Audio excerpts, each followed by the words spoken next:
The Wyndhams always taught me that blood is an eternal bond, but they forgot to mention that when blood turns toxic, the only survival strategy is amputation. At 11:59 on Christmas Eve, I watched their lavish estate fade into the blizzard through my rearview mirror. They wanted me to come home to be useful? Fine. I was about to become the most useful person in their lives by teaching them a priceless lesson on total collapse. My name is Arya Langston, and I solve problems for people who have more money than conscience. In the glass-walled conference room on the 45th floor of the Sterling and Vance building in Manhattan, the air was thin and smelled of ozone and terror. I was standing at the head of a mahogany table that cost more than most American sedans, staring down a tech CEO who had just tweeted his company's stock value into a freefall. He was sweating through his Italian suit. My team was silent. They were waiting for me to speak, to spin the unspinnable, to weave a narrative that would turn a catastrophic blunder into a quirky, misunderstood moment of genius. I checked the Patek Philippe on my wrist. It was 2 o'clock in the afternoon on the 23rd of December. The city below was a grid of gray slush and frantic holiday lights. But up here, it was sterile, safe. Then my phone buzzed against the polished wood of the table. I usually ignore calls during a crisis meeting. It is rule number 1, but the screen flashed a name that bypassed my professional firewall and struck directly at the terrified inner child I kept buried under tailored blazers and six-figure bonuses. Mother. I silenced the room with a raised hand. 5 minutes, I told the CEO, my voice devoid of temperature. Do not tweet. Do not breathe. Do not even think about your phone. I walked out into the corridor, the plush carpet swallowing the sound of my heels. I pressed the phone to my ear. Arya? The voice was fragile. It sounded like cracked porcelain. Eleanor Wyndham did not do fragile. Eleanor Wyndham was a woman made of steel spines and passive-aggressive comments about waistlines. To hear her voice tremble sent a jolt of ice water down my spine. I'm here, Mother, I said, my hand instinctively tightening on the railing overlooking the lobby. What is it? It is Richard, she whispered. I could hear a ragged intake of breath on the other end.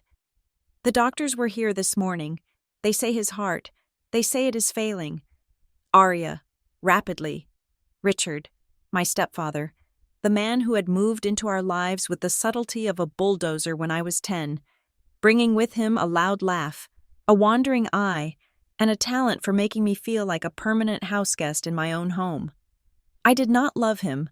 I was not even sure I liked him, but he was the only father figure I had left, and the panic in my mother's voice was a weapon I had no defense against. How bad is it? I asked. The crisis manager in me was trying to take over, looking for facts, for timelines. He keeps asking for you, she lied. Or maybe it was the truth. In that moment, suspended 45 floors above the reality of my life, I could not tell the difference. He wants the family together. One last time. Please, Arya. I know we have had our differences. I know you are busy being important in the city, but if you do not come home now, you might never get the chance to fix this. Fix this. 2 words. That was the hook. I had spent 29 years trying to fix us, trying to be the daughter who was good enough, smart enough, successful enough to earn a seat at the Wyndham table without condition. I had stayed away for 3 years, building a fortress of indifference, but one phone call had breached the walls. I will be there, I said. I will catch the next flight. Hurry, she said, and the line went dead. I stood there for a long moment, looking at the gray sky. I was Arya Langston. I managed disasters for a living, but as I walked back into the boardroom to dismiss the billionaire CEO, I did not realize I was walking straight into a disaster I could not control. I left the office an hour later. The guilt was already gnawing at me. A familiar parasite. If this was truly the end for Richard, I could not arrive empty-handed. I needed armor. In my family, affection was not a currency. Material tribute was. I stopped at the flagship Hermes boutique on Madison Avenue. The sales associate knew me by name. I bought a Birkin 25 in Togo leather for my mother, a peace offering worth $28,000 for Serena, my half-sister, the golden child who had never worked a day in her life. I bought a Kelly Pochette in Rose Tyrian, and for Richard, the dying man. I went to the watch dealer 3 blocks down and purchased a vintage Rolex Submariner. It was sturdy, masculine, and timeless, a gift for a man running out of time. The total came to nearly $60,000. I swiped my black card without flinching. It was a grotesque display of wealth. I knew that, but I was not buying gifts. I was paying a ransom for my own acceptance. The flight to Connecticut was a nightmare. A blizzard had parked itself over the entire Northeast, grounding most commercial traffic. I managed to leverage a favor from a client to get a seat on a private charter that was risking the weather. But we were delayed on the tarmac for 3 hours. I sat in the leather seat, staring out at the white void consuming the runway. My leg bounced nervously. I imagined Richard lying in the master bedroom of the Wyndham estate, the oxygen tank hissing, his face gray and sunken. I imagined my mother weeping by the bedside. Finally stripped of her pretenses, I imagined Serena, confused and scared, needing her big sister. For the first time in years, the resentment I held toward them softened. Death has a way of bleaching the stains out of memory. I remembered the one time Richard taught me to ride a bike. Before he got bored and hired a gardener to do it, I remembered my mother brushing my hair when I was 5, before she started criticizing its texture. I wanted to be there. I wanted to be the dutiful daughter. By the time the plane landed at the small regional airport, it was pitch black. The snow was coming down in sheets, horizontal daggers of ice that cut visibility to 0. I rented the last available SUV, a beast of a vehicle that smelled of stale cigarettes, and began the treacherous drive to the estate. The roads were unplowed. My knuckles were white on the steering wheel as the car fishtailed on the black ice. I drove for 2 hours to cover 40 miles, my heart hammering in my throat every time the headlights caught the reflection of a deer or a snowbank. Please don't let me be too late, I prayed. Let me say goodbye. Let me show them I made something of myself. I pulled up to the iron gates of the Wyndham estate just past 8 o'clock in the evening. The stone pillars, topped with gargoyles that had always frightened me as a child, loomed out of the darkness. The gate was locked. I frowned. Pressing the buzzer on the intercom, static hissed back at me. I pressed it again. Mother? Richard? It is Arya. Silence. The wind howled. Shaking the heavy frame of the SUV, I checked my phone. No signal. The storm had knocked out the reception in the valley. Fine, I muttered, zipping up my parka. I was wearing a cashmere coat that was not designed for a blizzard and Italian leather boots that were definitely not made for wading through drifts. I popped the trunk and hauled out my suitcase and the bags of gifts. The gate code I remembered, 1985, the year my mother won a beauty pageant, still worked. The heavy iron grooved open just enough for a person to squeeze through, but the mechanism jammed before the car could pass. I had to walk. The driveway was 1/4 of a mile long, winding through old oak trees that groaned under the weight of the snow. I dragged my Rimowa suitcase with one hand and clutched the precious gift bags with the other. The snow was up to my shins. Within 2 minutes, my feet were numb. The wind whipped my hair across my face, stinging my eyes, blinding me. I fell twice. The second time, I landed hard on my knees. The Rolex box, tumbling into the snow, I scrambled to find it, my gloved hands frantic in the dark. When I found it, I clutched it to my chest, tears of frustration hot against my freezing cheeks. I am here, I whispered to the wind. I am coming. When the house finally came into view, I stopped dead. I had expected a house in mourning. I had expected a single light burning in the upstairs window, a somber vigil against the night. Instead, the Wyndham estate was blazing like a cruise ship in the middle of the ocean. Every window was illuminated. Floodlights bathed the snow-covered lawn in an artificial golden glow. Massive wreaths with red velvet bows hung from every balcony. And then there was the sound, even over the howling wind. I could hear the thumping bass of music, not somber classical music. It sounded like jazz, loud, brassy, celebratory jazz. I stood there, shivering, the snow melting down the back of my neck. Confusion warred with relief. Maybe he had recovered? Maybe it was a miracle? I dragged my luggage up the massive front steps. There were workers in uniforms scurrying around the porch, hanging a massive crystal chandelier above the entryway. One of them, a man with a ladder, looked at me with pity. "Delivery entrance is around the back. Miss," he shouted over the wind. "I am the daughter," I snapped, my teeth chattering. I pushed past him and threw open the double mahogany doors. The heat hit me first, a wall of warmth scented with expensive pine candles, roasted duck, and heavy perfume. Then the noise. The foyer was a hive of activity. Florists were arranging towering vases of white hydrangeas. Caterers were carrying silver trays of hors d'oeuvres. A string quartet was setting up in the corner, tuning their instruments over the blare of the sound system. I stood in the center of the grand hall, dripping wet, my hair plastered to my skull. Clutching my wet bags, I looked like a drowned rat in a palace. "Aria?" I turned toward the grand staircase. Eleanor Wyndham descended. She looked immaculate. She was wearing a floor-length silver gown that shimmered like liquid mercury. Her hair was swept up in a chignon so tight it acted as a facelift. Diamonds glittered at her throat. Diamonds I knew she had insured and reinsured to keep the cash flow moving. She did not rush to me. She did not open her arms. She did not look at me with the relief of a mother seeing her child after a dangerous journey. She stopped 3 steps from the bottom and looked me up and down, her lip curling slightly in distaste. "You are late," she said. Her voice was not frail. It was the same steel-plated contralto it had always been. "Look at you. You are soaking wet. You will ruin the parquet floors." I stared at her, my brain struggling to bridge the gap between the phone call and this reality. "Mother, the storm. The flight was delayed. I had to walk from the gate." I took a step forward, my voice cracking. "Where is Richard? Has he passed?" Eleanor let out a sharp, dismissive sigh. She reached out and plucked a piece of lint off her gown. "Oh, don't be dramatic, Aria. Richard is in the library tasting the Bordeaux for tonight. We can't have him serving vinegar at the winter solstice gala. Can we?" The world tilted on its axis.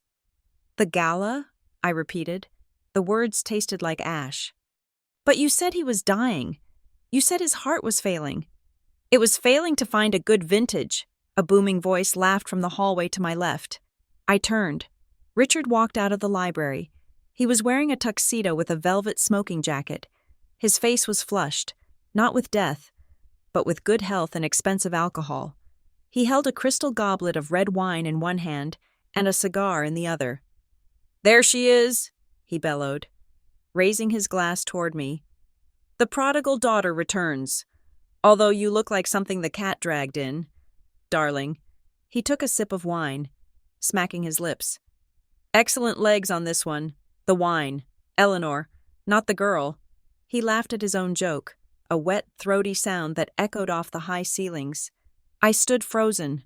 The water from my coat pooled around my boots. The weight of the Rolex in my hand felt suddenly like lead. They weren't sick. There was no emergency. There was no last reunion. "I don't understand," I whispered, looking from Richard's ruddy face to my mother's cold eyes. "You called me out of a crisis meeting. I thought you were dying." Eleanor walked over to a mirror in the hallway and adjusted her earring, avoiding my gaze. "We needed everyone here. Aria, it is the social event of the season. The governor might stop by. We have investors coming. The Wyndhams present a united front. You know that." She turned back to me, her eyes narrowing critically. "Besides, the hairdresser left 20 minutes ago. You will have to do something with that mess on your head yourself. And for heaven's sake, go downstairs and change. You look like a depressed accountant." She clapped her hands at a passing waiter. "More champagne in the parlor. Chop chop." Richard winked at me as he followed her. Glad you could make it, kiddo. Try to smile. We have appearances to upkeep. They walked away. They just turned their backs and walked away into the warmth of their party, leaving me standing in a puddle of melting snow and shattered dignity.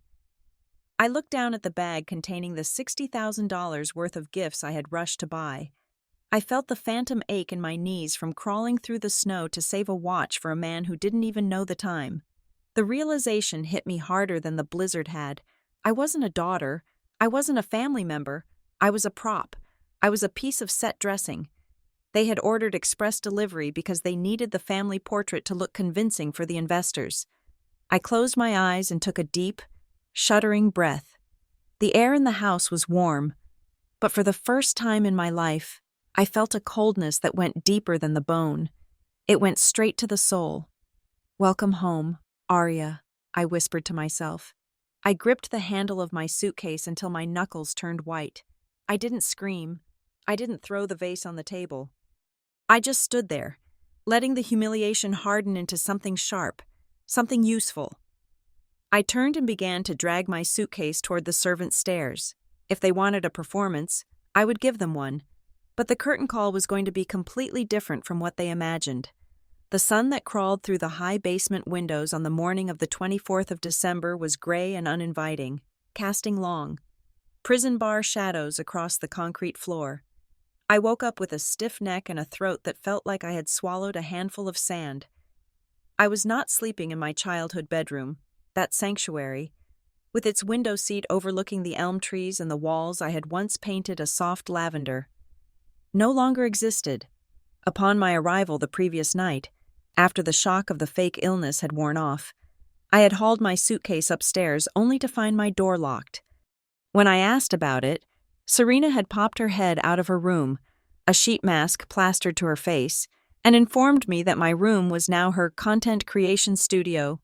Apparently, the natural light was better for her TikTok lighting ring, so I was relegated to the guest suite in the finished basement. Suite was a generous term that my mother used to describe a damp room next to the wine cellar that smelled faintly of mildew and unused gym equipment. The bedding was cold. The heater rattled like a dying engine, and the Wi-Fi signal died somewhere around the first-floor landing. I sat up. Pushing the thin duvet aside, my phone showed it was 7 a.m. I had barely slept, my mind replaying the image of Richard laughing with his cigar. Alive and well. While I stood dripping wet in the foyer, I showered in the cramped bathroom, the water pressure barely a trickle, and dressed in a fresh wool turtleneck and tailored trousers. I looked in the mirror. My eyes were tired, but my jaw was set. I was a crisis manager. I dealt with oil spills and embezzling CEOs. I could handle breakfast with my mother. I went upstairs. The house was already awake, vibrating with the manic energy of pre-party preparation. The smell of roasting coffee and expensive pastries drifted from the kitchen. I found Eleanor in the sunroom, directing a team of florists who were arranging winter lilies in massive crystal vases. She looked impeccable in a silk morning robe that probably cost more than my first car. "Mother," I said, my voice steady. She didn't turn around. No, she waved a hand at a florist. "The stems are too long. It looks aggressive. Cut them down by 2 inches. "Mother," I said again, louder this time. She finally pivoted, holding a cup of herbal tea. She looked at me with a mild annoyance, as if I were a telemarketer who had bypassed the call blocker. "Good morning, Arya. You are up early. I hope you slept well." "We are very busy today. We need to talk," I said, ignoring the pleasantries. "About Richard, about the phone call." She sighed, a long, suffering sound. "Can we not do this now? I have the caterers arriving at 9 o'clock. You told me he was dying," I said. Stepping closer, I kept my hands clasped behind my back to stop them from shaking. "You told me his heart was failing. I canceled meetings. I left a client in crisis. I flew through a blizzard." Eleanor took a sip of her tea, her eyes cool and unbothered.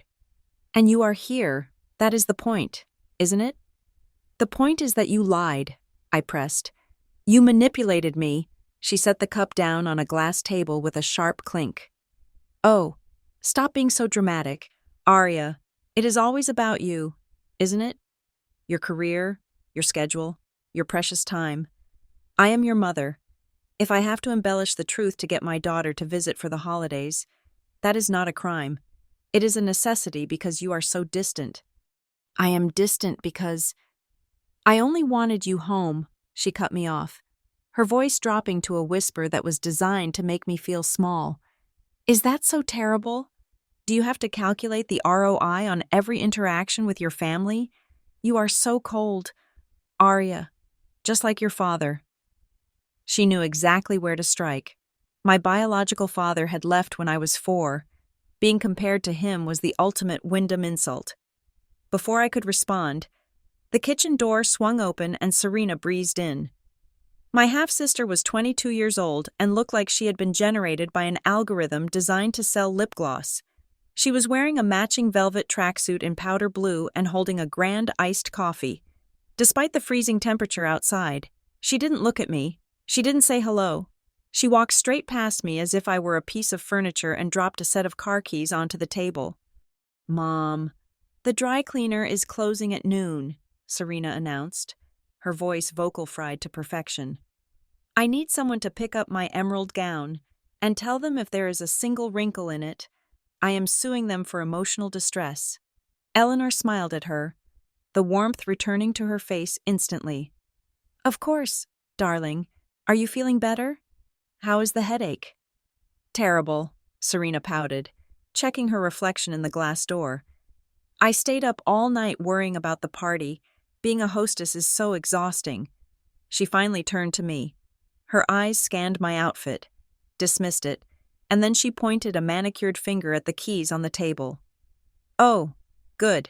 You are up, Serena said. Take the Porsche. Go get my dress. The ticket is in the glove box. I stared at her. Hello to you too. Serena, it has been 3 years. She rolled her eyes. Hi, Arya. Serious vibes today. Look, just go get the dress, okay?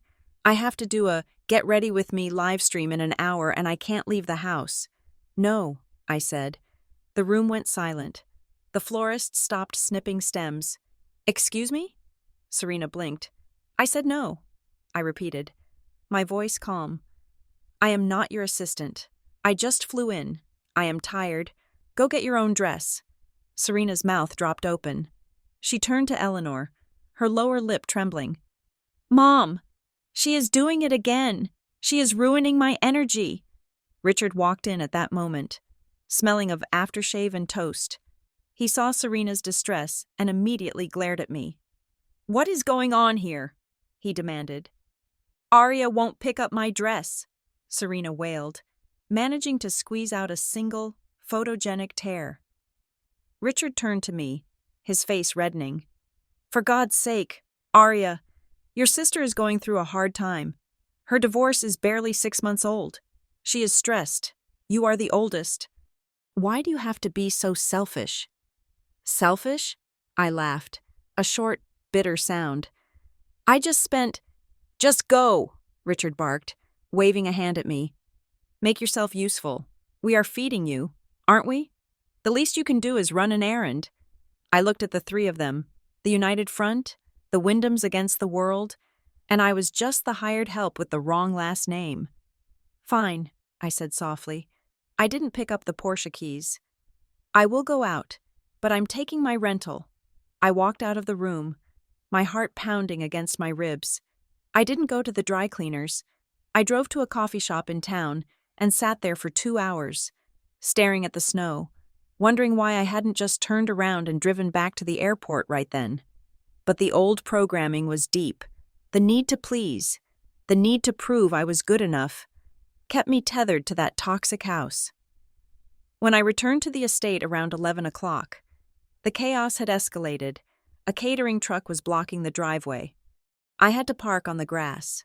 I walked into the house through the side entrance, carrying a tray of coffees I had bought for myself, not them. A woman with a clipboard and a headset, the event planner, spotted me. You, she snapped, pointing a pen at me. You are the new PA, right? Finally, grab that crate of champagne glasses and take them to the ballroom. Chop chop. We are behind schedule. I opened my mouth to correct her. I am not. Just do it, she hissed. I looked across the room. Eleanor was standing there, watching. She heard the woman call me a personal assistant. She saw the confusion on my face. She said nothing. She just sipped her tea and looked away, letting the mistake stand. In fact, she gestured vaguely in my direction. Yes, she can help you with the heavy lifting. She has strong arms. The humiliation burned hot in my throat. I set my coffee down. I didn't argue. I didn't make a scene. I picked up the crate of glasses. If they wanted me to be a servant, I would play the role. I would be invisible.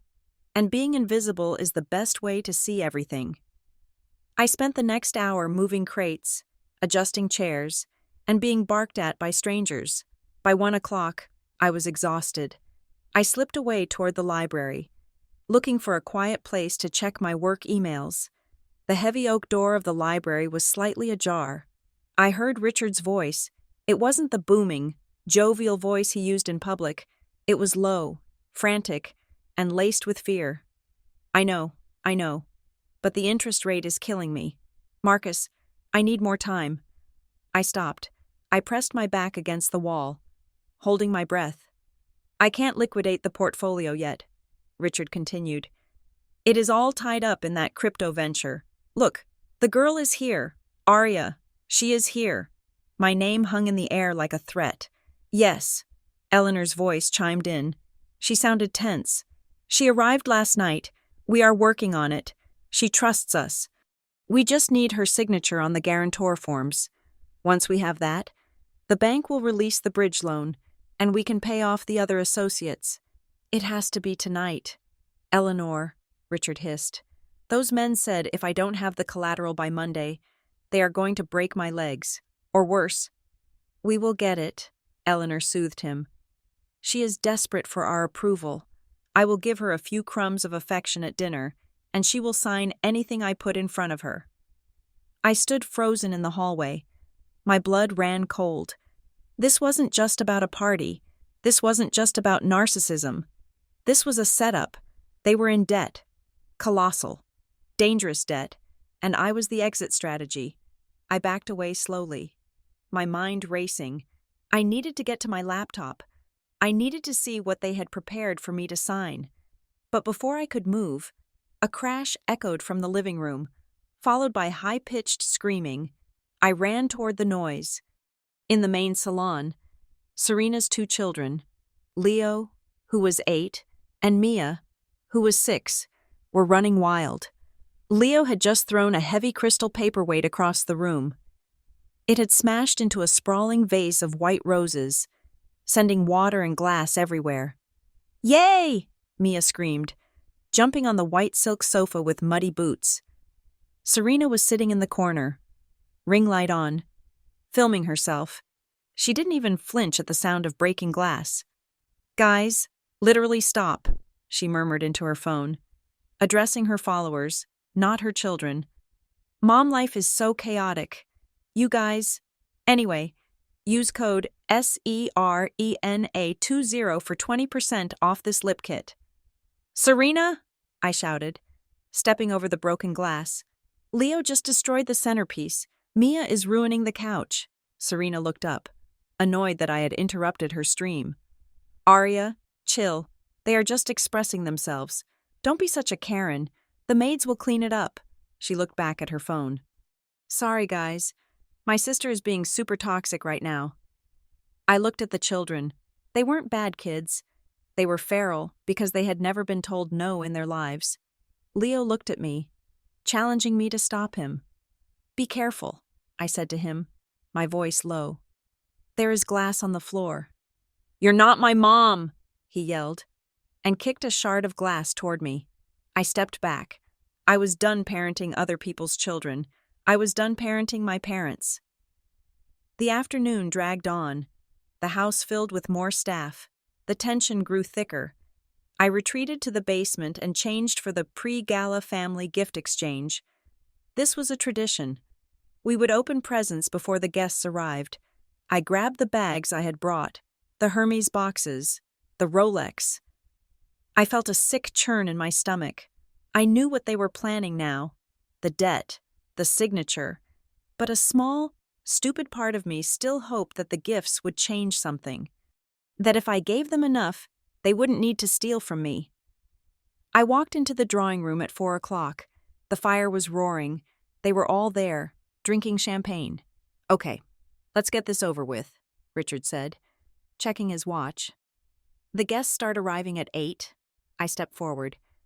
"I wanted to give you these," I said. I handed the orange box to Serena first. She tore it open, ripping the expensive paper. She pulled out the Kelly pochette. It was a stunning shade of bright pink. She looked at it, then she looked at me. Her nose wrinkled. "Rose Tyrion?" she said. "Aria. Nobody wears this color anymore. It is so 2018. I wanted the chai or the gold. This is going to clash with literally everything I own." She tossed the bag onto the floor next to her feet. "Thanks. I guess I might be able to trade it." I felt my face heat up. $28,000, tossed on the floor like a candy wrapper. I turned to Eleanor. I handed her the Birkin. She opened it with clinical precision. She looked at the leather, inspected the stitching, and gave a tight smile. "It is lovely, Aria," she said. "But you know I struggle with the 25 size. It is so small. It makes my hips look wide. Did you keep the receipt?" I didn't answer. I turned to Richard. I handed him the green velvet box. He opened it. The vintage Rolex Submariner gleamed in the firelight. It was a masterpiece of horology. "Huh," Richard said. He turned it over in his hand. He didn't put it on. "Submariner. Nice. A bit used looking, isn't it?" "It is vintage." "Richard," I said, my voice tight. "It is a collector's item." Right. He nodded. He closed the box and set it on the table next to his half-empty glass of scotch. "Look, Aria, it is a great gesture, but honestly, things are a bit tight right now with the liquidity. Do you have the receipt? Or better yet, did you buy it on credit? Because if we could return this and get the cash, it would be a lot more helpful for the family right now." The room seemed to tilt. "You want me to return your Christmas present," I stated. "So you can have the cash?" "We are a family," Eleanor interjected smoothly. "We share resources. Don't look so insulted. It is practical." I looked at the bag on the floor, the watch on the table, the mother who called me transactional while asking for a refund on a gift she hadn't even said thank you for. Something inside me snapped. It wasn't a loud snap. It was the quiet click of a lock disengaging. "I see," I said. My voice was very calm. "I don't have the receipts on me. They are digital. I will look for them later." "Good girl," Richard beamed. "That is the team spirit. Now, run along and get changed," Eleanor said, shooing me away. "And please, put on some more concealer. You look exhausted." I walked out of the drawing room. I walked down the hall, past the ballroom where the orchestra was warming up. I walked down the stairs to the basement. I sat on the edge of the lumpy sofa bed. I looked at the time. It was 5 o'clock. They wanted me to be useful. They wanted my money. They wanted my signature. They wanted my life to subsidize their delusions. "Okay," I whispered to the empty room. "You want useful? I will be useful." I reached for my laptop. I wasn't going to dinner to eat. I was going to dinner to hunt. I would leave tonight, but before I did, I was going to make sure that when the clock struck midnight, the Wyndham legacy would turn into a pumpkin that no amount of magic could ever fix. The grandfather clock in the hallway chimed 7 times, signaling the start of the pre-gala dinner. This was not the main event. That was reserved for midnight. But it was the strategic prelude.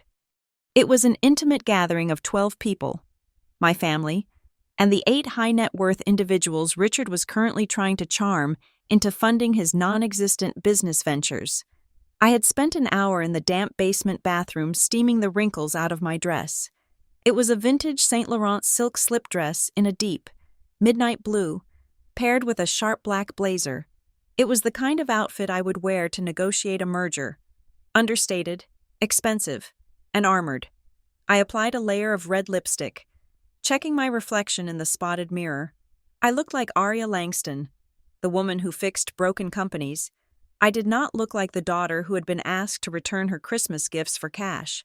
I walked up the stairs, the sound of crystal clinking against china growing louder with every step.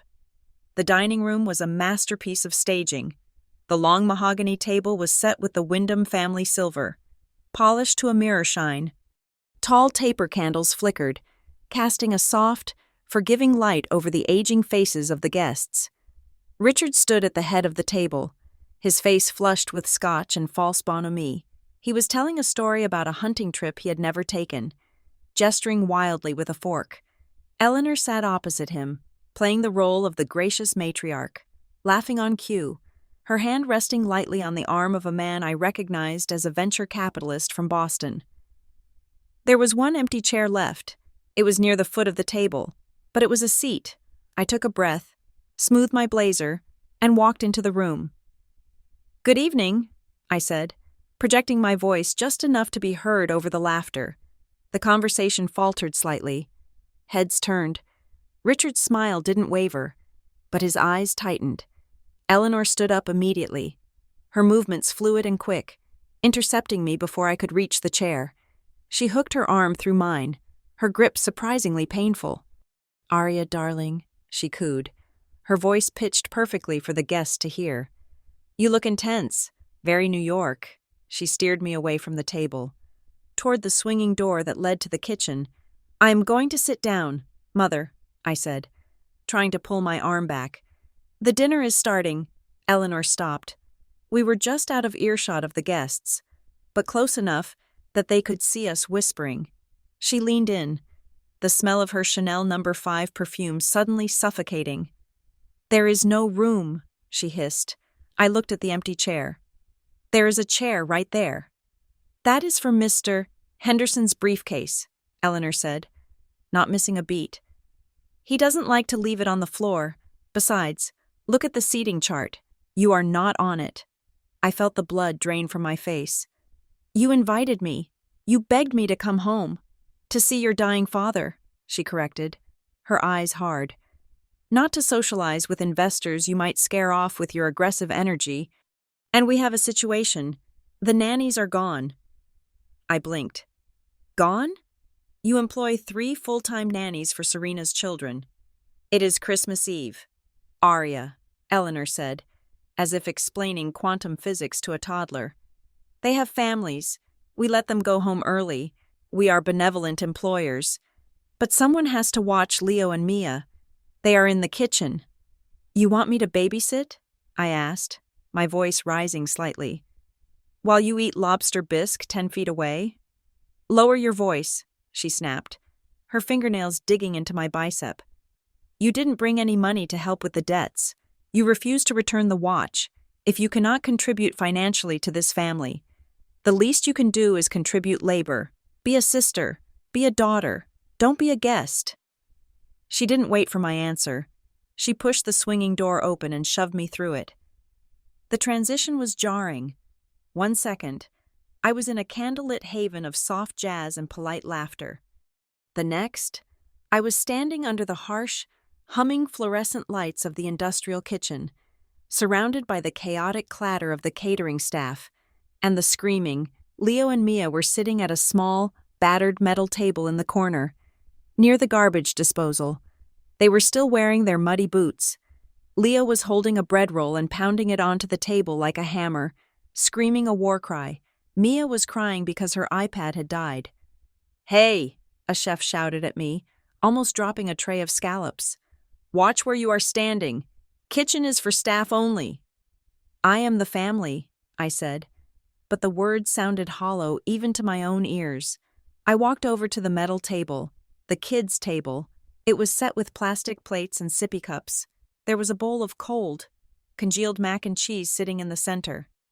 "Arya!" Leo yelled, spotting me. He threw the bread roll.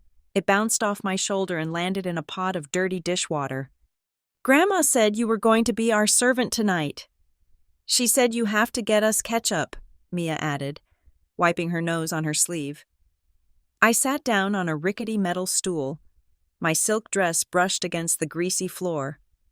I looked at the closed door, through the small circular window. I could see the dining room. It was like watching a silent film. I saw Richard pouring wine for the investors. I saw Serena laughing, throwing her head back, her hand touching the arm of the man next to her, a young tech entrepreneur I knew from the city. I saw Eleanor raising a toast, her face glowing with pride. They looked perfect. They looked like the American dream. And I was in the kitchen, smelling dish soap and old cheese. A waiter rushed past me, carrying a silver tureen. "Out of the way," he barked. I pulled my legs in. I was smaller here. I was an obstacle.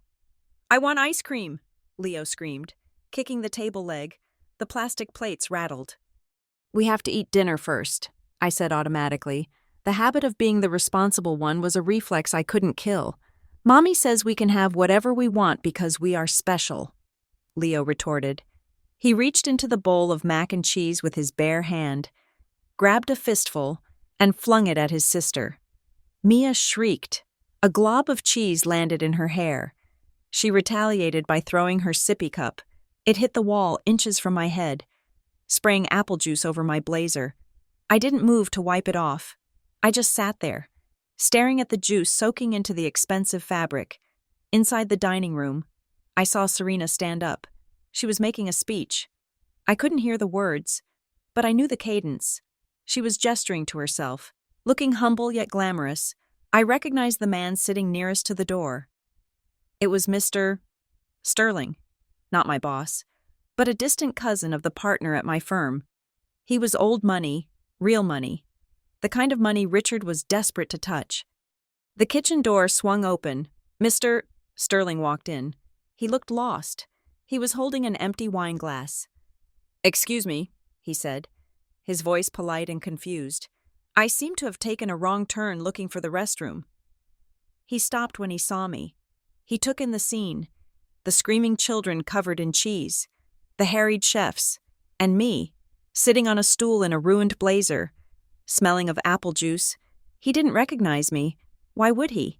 In his world, women like Aria Langston sat at the head of the table, not next to the dishwasher. "Oh," he said, his face softening into a look of pity. "You must be the nanny Eleanor mentioned, the one filling in for the holidays." I opened my mouth to say, "No, I am the vice president of crisis management at Sterling and Vance. I am a Columbia graduate.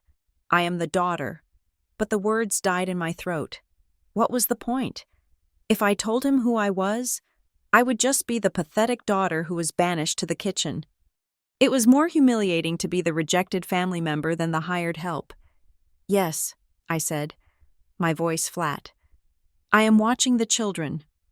"Mister," Sterling smiled, a benevolent, condescending smile. He reached into his pocket and pulled out his money clip. He peeled off a $20 bill. "It is a tough night, isn't it?" he said, pressing the bill into my hand. "Richard and Eleanor can be a handful. You are doing a great job. Here, get yourself a nice coffee when you get off shift."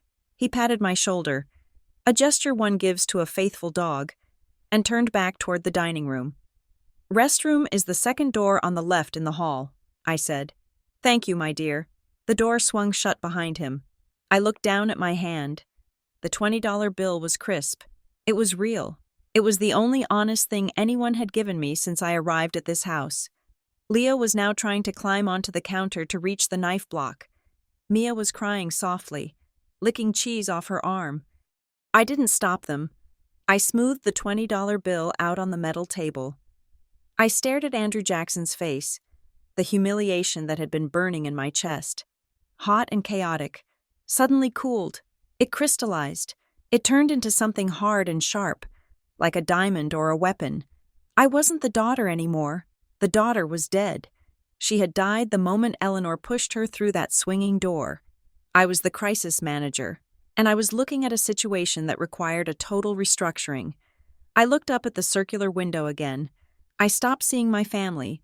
I started seeing data points. Subject: Richard Wyndham. Liability: high. Solvency: 0. Vulnerability: ego and fraud. Subject: Serena Wyndham. Liability: brand risk. Vulnerability: public image and dependency. Subject: Eleanor Wyndham. Liability: control freak. Vulnerability: social standing. They weren't my family.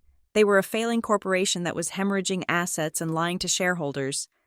And in my line of work, when a corporation becomes toxic, you don't save it, you strip it for parts. I picked up a napkin and wiped the apple juice off my lapel. I didn't rush. I didn't panic. "Leo," I said. My voice was different now. It was the voice I used to fire executives. The boy stopped climbing. He looked at me, surprised by the tone. "What?" he demanded. "Do you want to play a game?" I asked. "What kind of game?" "It is called Secret Agent," I said, leaning in.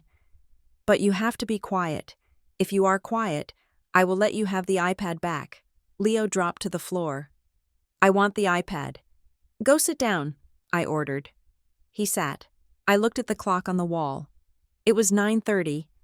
The gala started at midnight. I had 2.5 hours. I took out my phone. I sent a text to my assistant in New York. Knowing she would be awake, she was always awake. Secure line. I need a full background check on Richard Wyndham's recent credit applications. Specifically anything flagged for identity verification. And get me the number for the fraud division at the Connecticut State Police. Do not ask why. I put the phone down. I watched the bubbles pop in the pot of dishwater. They wanted me to serve? Fine, I would serve. I would serve them a course they would never be able to digest. From the dining room, a roar of laughter erupted. They were toasting again. Probably to family. Probably to love. I folded the $20 bill and tucked it into my bra, right next to my heart. It was my retainer fee. The job had officially started. The atmosphere in the Wyndham estate shifted as the grandfather clock ticked toward 11 o'clock at night. The air grew thin and sharp, charged with the frantic electricity of vanity. The pre-gala dinner was over.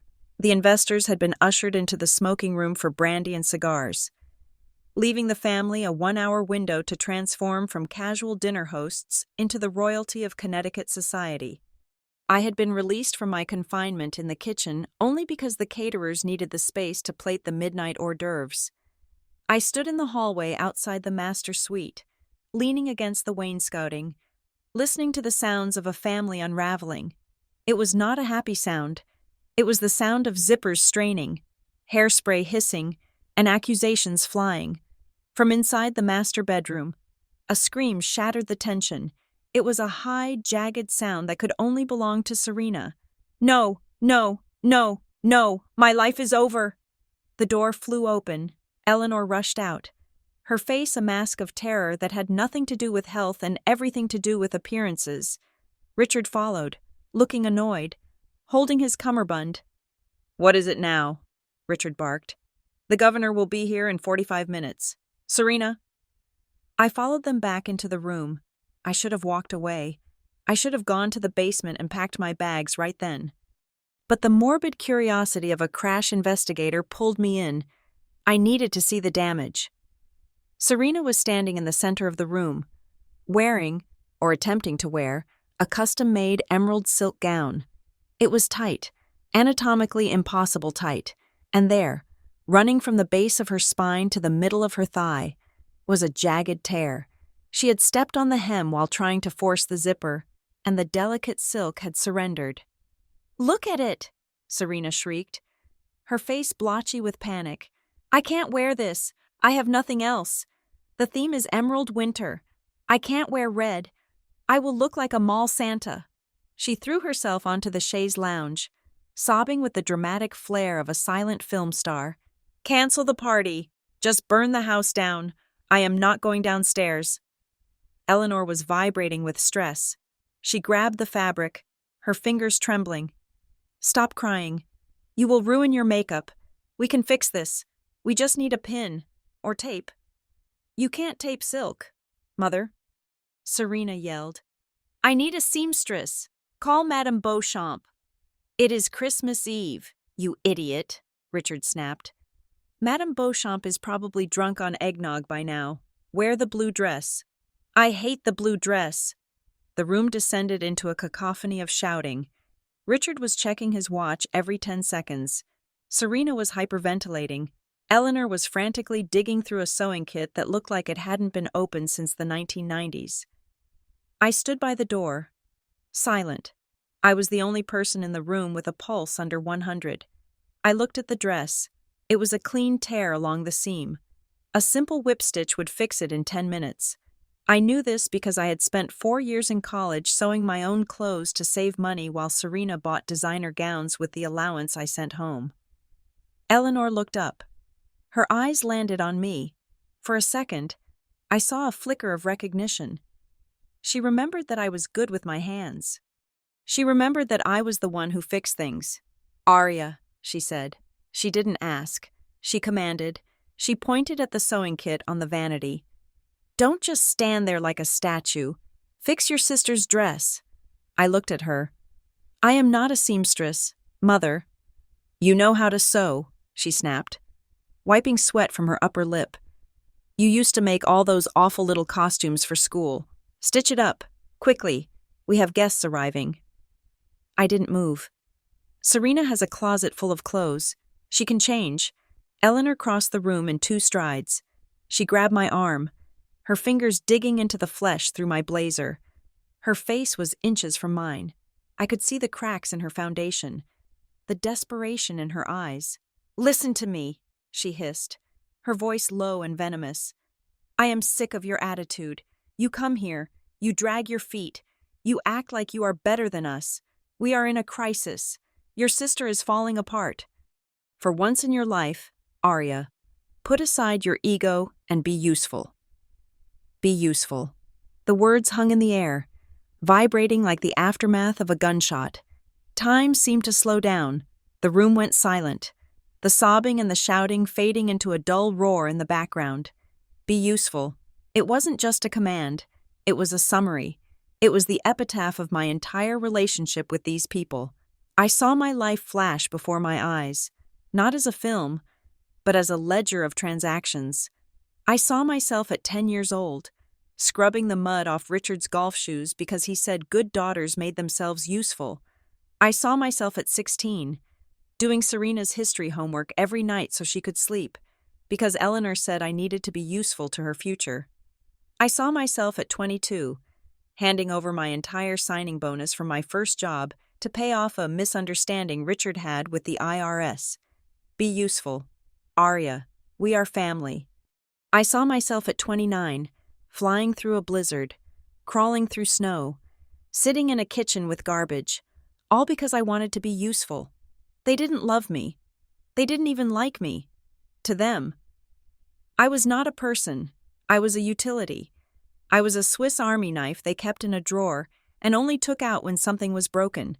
And when the job was done, they threw me back in the dark. Something inside my chest, a tight knot of hope that I had carried for 3 decades, finally unraveled. It didn't hurt. It felt like a release.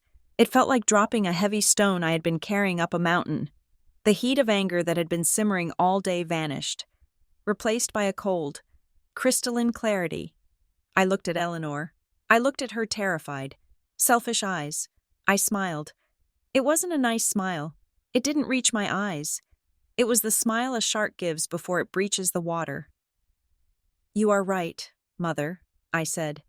My voice was smooth, devoid of any emotion. "I should be useful." Eleanor blinked, surprised by my sudden capitulation. She let go of my arm. "Well, good. Get the needle." "I will do better than that," I said. "I will handle the back end. You all need to be downstairs to greet the governor. You can't be up here dealing with this chaos. Serena, go put on the blue dress. It matches your eyes better anyway. I will take the kids. I will take the dogs. I will take them all up to the 3rd floor guest wing and keep them quiet so you can have your perfect party." Richard stopped pacing. He looked at me with genuine relief.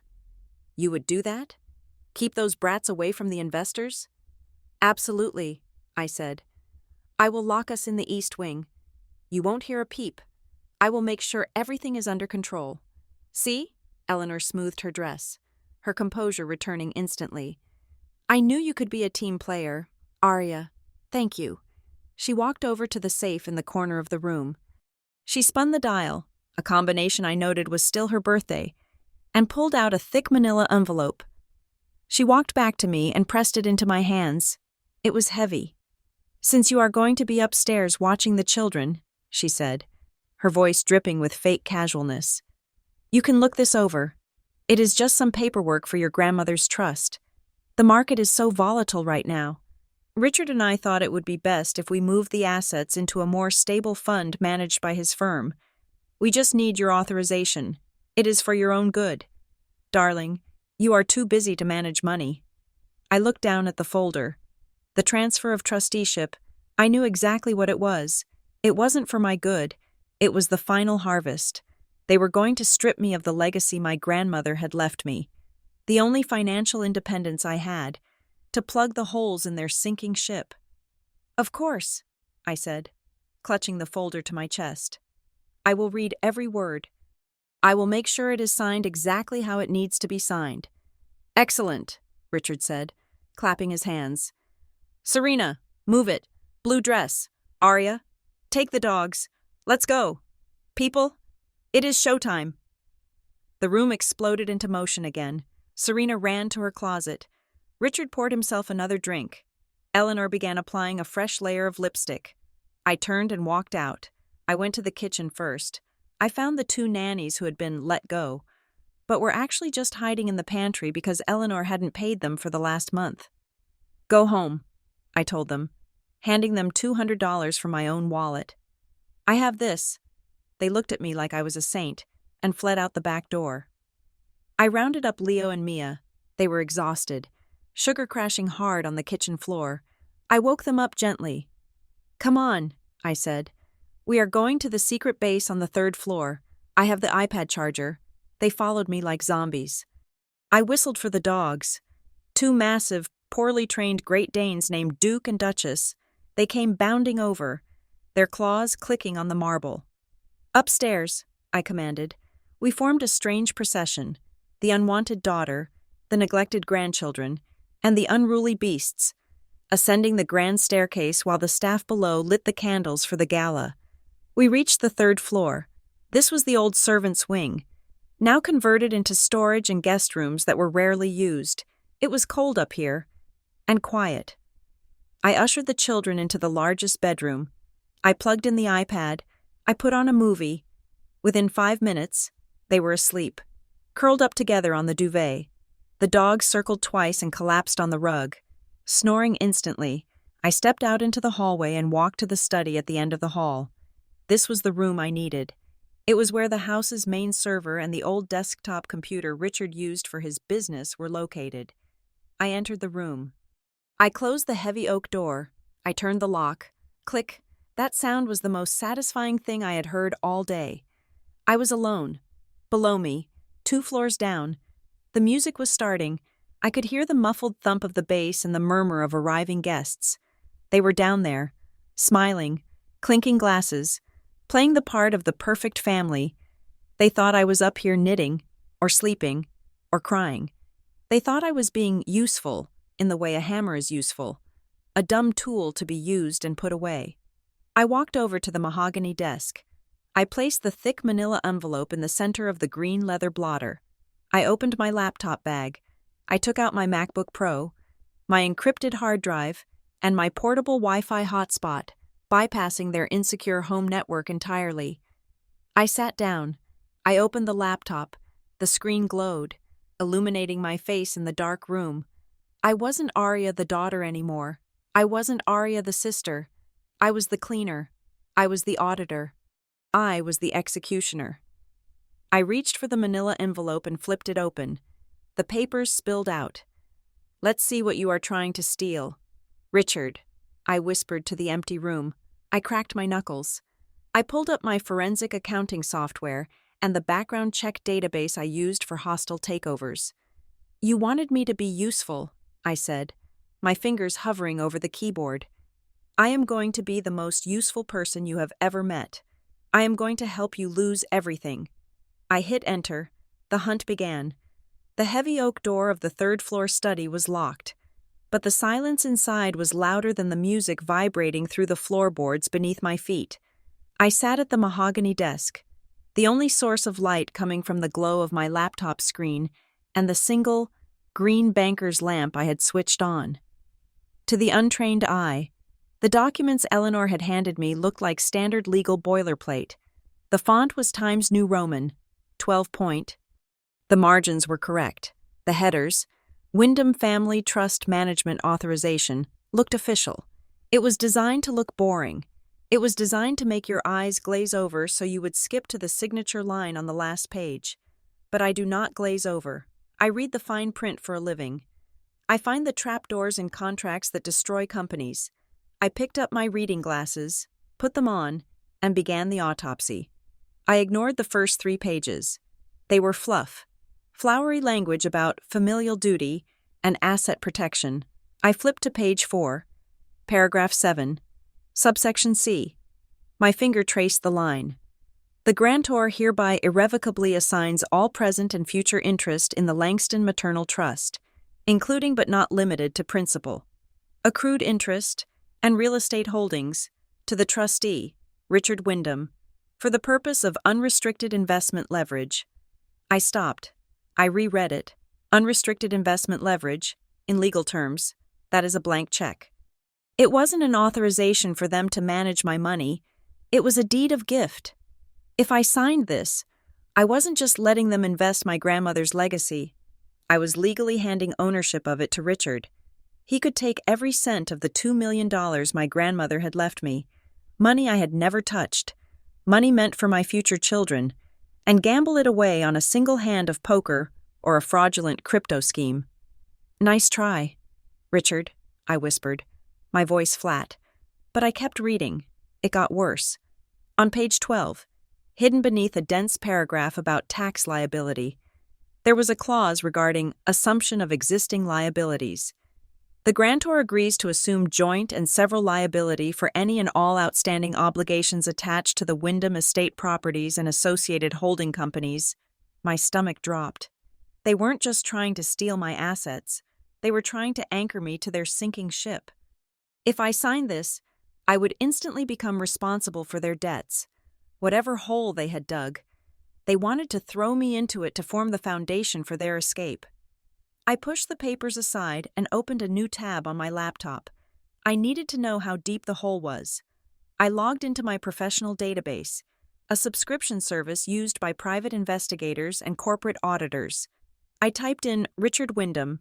The screen populated with red flags. Detailed credit reports scrolled past my eyes. 7 maxed-out credit cards. A second mortgage on the estate that was 90 days past due. A foreclosure notice on a vacation property in the Hamptons that they had sold last year, which I now realized was a lie. The bank had seized it. Then I saw something that made the blood freeze in my veins.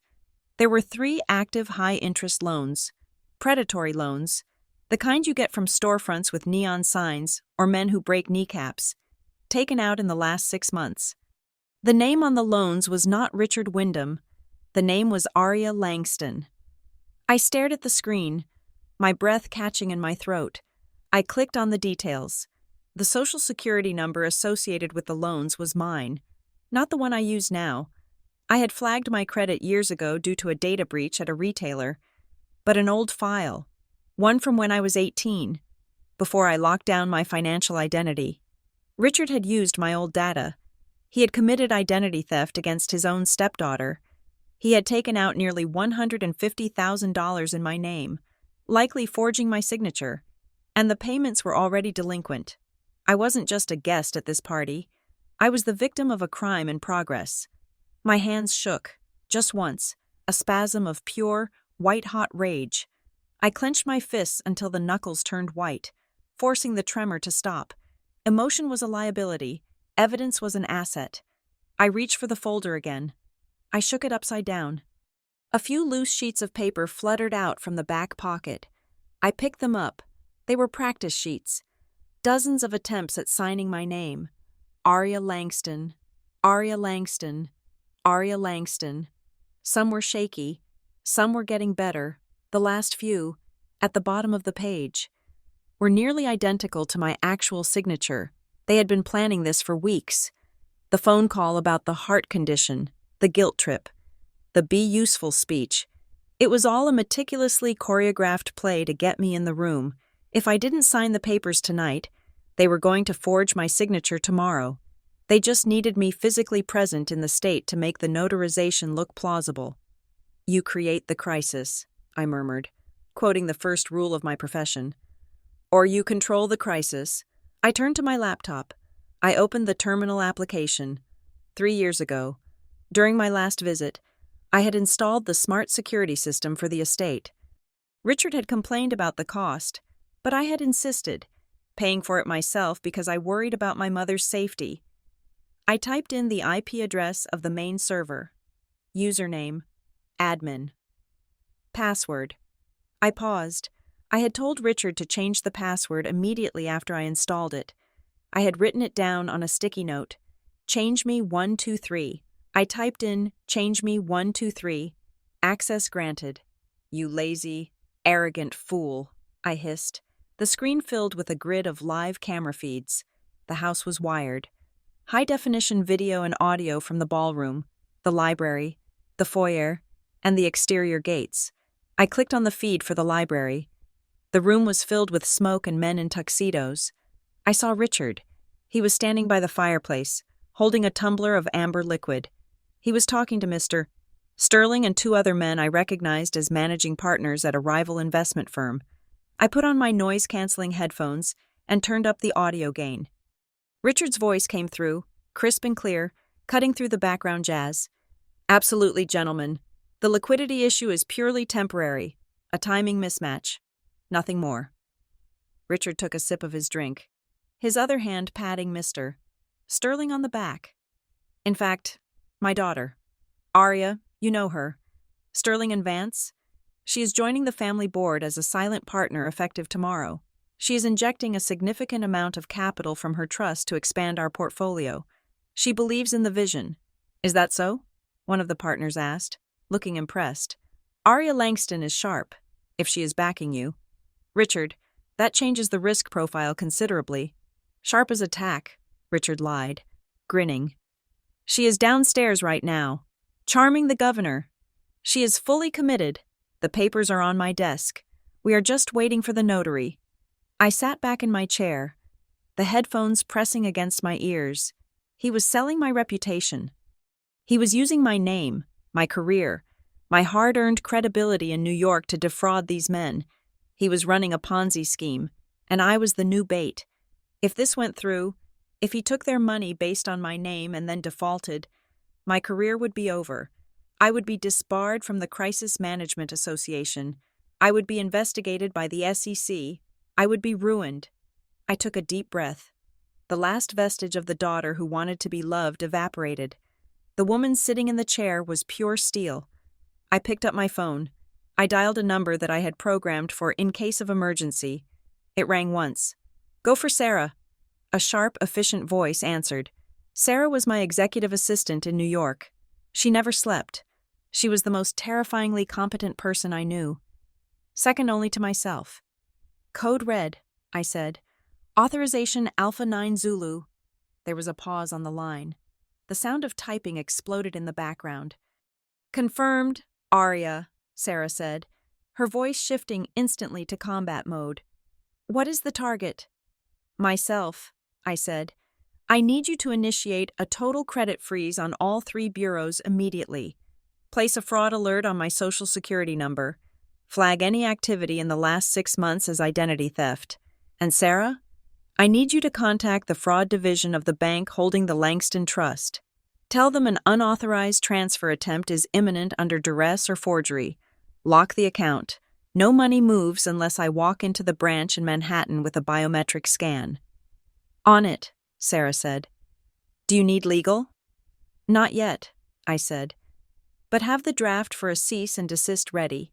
And Sarah, pull the public records for the Wyndham estate. I want to know exactly who holds the lien on the house." "Give me 2 minutes," she said. "Call me back when it is done." I hung up. I turned back to the surveillance feed. I hit the record button. I needed everything, every lie, every fraudulent promise. Then I turned my attention to the desktop computer sitting on the other side of the desk. This was Richard's primary machine. It was password protected. I looked around the desk. Richard was a man of habit, and he was a man of ego. There was a framed photo of him and my mother on their wedding day next to the monitor. I tried the date. October 12th, 1995. Incorrect password. I tried his birthday. Incorrect password. I looked at the sticky note under the keyboard. The classic blunder.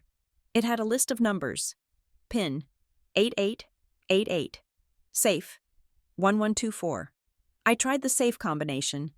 Access granted. I plugged in my external terabyte hard drive. I didn't browse. I didn't look for specific files. I initiated a mirror copy of the entire My Documents folder, the Finance folder, and his email archives. The progress bar appeared on the screen. Estimated time, 12 minutes. 12 minutes. I looked at the camera feed again. Richard was checking his watch. He was getting restless. He said something to Eleanor, who was hovering near the door. She nodded and pointed upward. They were coming for me. "Come on," I whispered to the progress bar. The blue line crept forward. 10%, 20%. I pulled out my phone and started taking high-resolution photos of the physical documents on the desk, the forgery practice sheets, the transfer agreement, the loan papers I had found in the drawer. Click, click, click. Every photo was a nail in their coffin. My phone buzzed. It was Sarah. "It is done," she said. "Your accounts are Fort Knox. The fraud alert is active. And Arya, you were right about the house." "Tell me," I said, watching the progress bar hit 50%. "The bank initiated foreclosure proceedings 3 days ago," Sarah said. "They are squatting. They have until January 1st to vacate. They are broke. Arya, totally, completely insolvent." "Thank you, Sarah," I said. "Go to sleep. I will see you on Monday." "Be careful," she said. I hung up. 60%. I heard footsteps on the stairs. Heavy footsteps. Richard was coming up to check on his investment. I looked at the screen. 70%. I didn't panic. Panic is for amateurs. I minimized the copy window so it was hidden in the background. I dimmed the screen. I opened a game of solitaire and left it running on top. I spun my chair around to face the door. I picked up a book from the desk, a leather-bound copy of The Great Gatsby that Richard had never read, and crossed my legs. The doorknob rattled. Then the key turned in the lock. Richard walked in. He looked flushed, a sheen of sweat on his forehead. He stopped when he saw me. "Arya," he said, breathless. "Why is the door locked?" "I didn't want the dogs to get out," I said calmly. "They were restless." He looked around the room. He looked at the laptop. He looked at the envelope on the desk. "Did you sign it?" he asked. There was a desperate hunger in his voice that was almost pathetic. I tapped the cover of the book. "I am reading it. Richard, like I said I would. It is a lot of legal jargon. I want to be sure I understand the implications." He forced a laugh. It sounded like a bark. "Implications? It is standard stuff. Kiddo, just keeping the money safe from the tax man. Look, the notary is here. He is having a drink downstairs. Just scribble your name and come down. We are cutting the cake soon." "I will be down in 10 minutes, I said. "I just need to finish this chapter." He hesitated. He looked at me, his eyes searching for any sign of rebellion. But I gave him nothing. I gave him the blank, compliant mask he wanted to see. 10 minutes, he said, pointing a finger at me. "Don't make me come back up here." He turned and left, leaving the door slightly ajar. I waited until I heard his footsteps fade down the hallway. I turned back to the computer. Transfer complete. I ejected the hard drive. I pulled it out and slipped it into the inside pocket of my blazer. Right next to my heart. I stood up. I gathered the forgery sheets and the fraudulent contract. I put them in my bag. I looked at the surveillance screen one last time. The party was in full swing. They were dancing. They were celebrating a victory they thought they had already won. I checked the time. It was 11:30. I had 30 minutes to execute the exit strategy. I walked over to the sleeping children. I pulled the duvet up over Leo's shoulder. I smoothed Mia's hair. "I am sorry," I whispered to them. "This is going to be a hard morning for you. But it is better than the future they had planned for you." I walked to the door. I turned off the banker's lamp. The room plunged into darkness. I walked out into the hallway. I didn't look back. I had the evidence.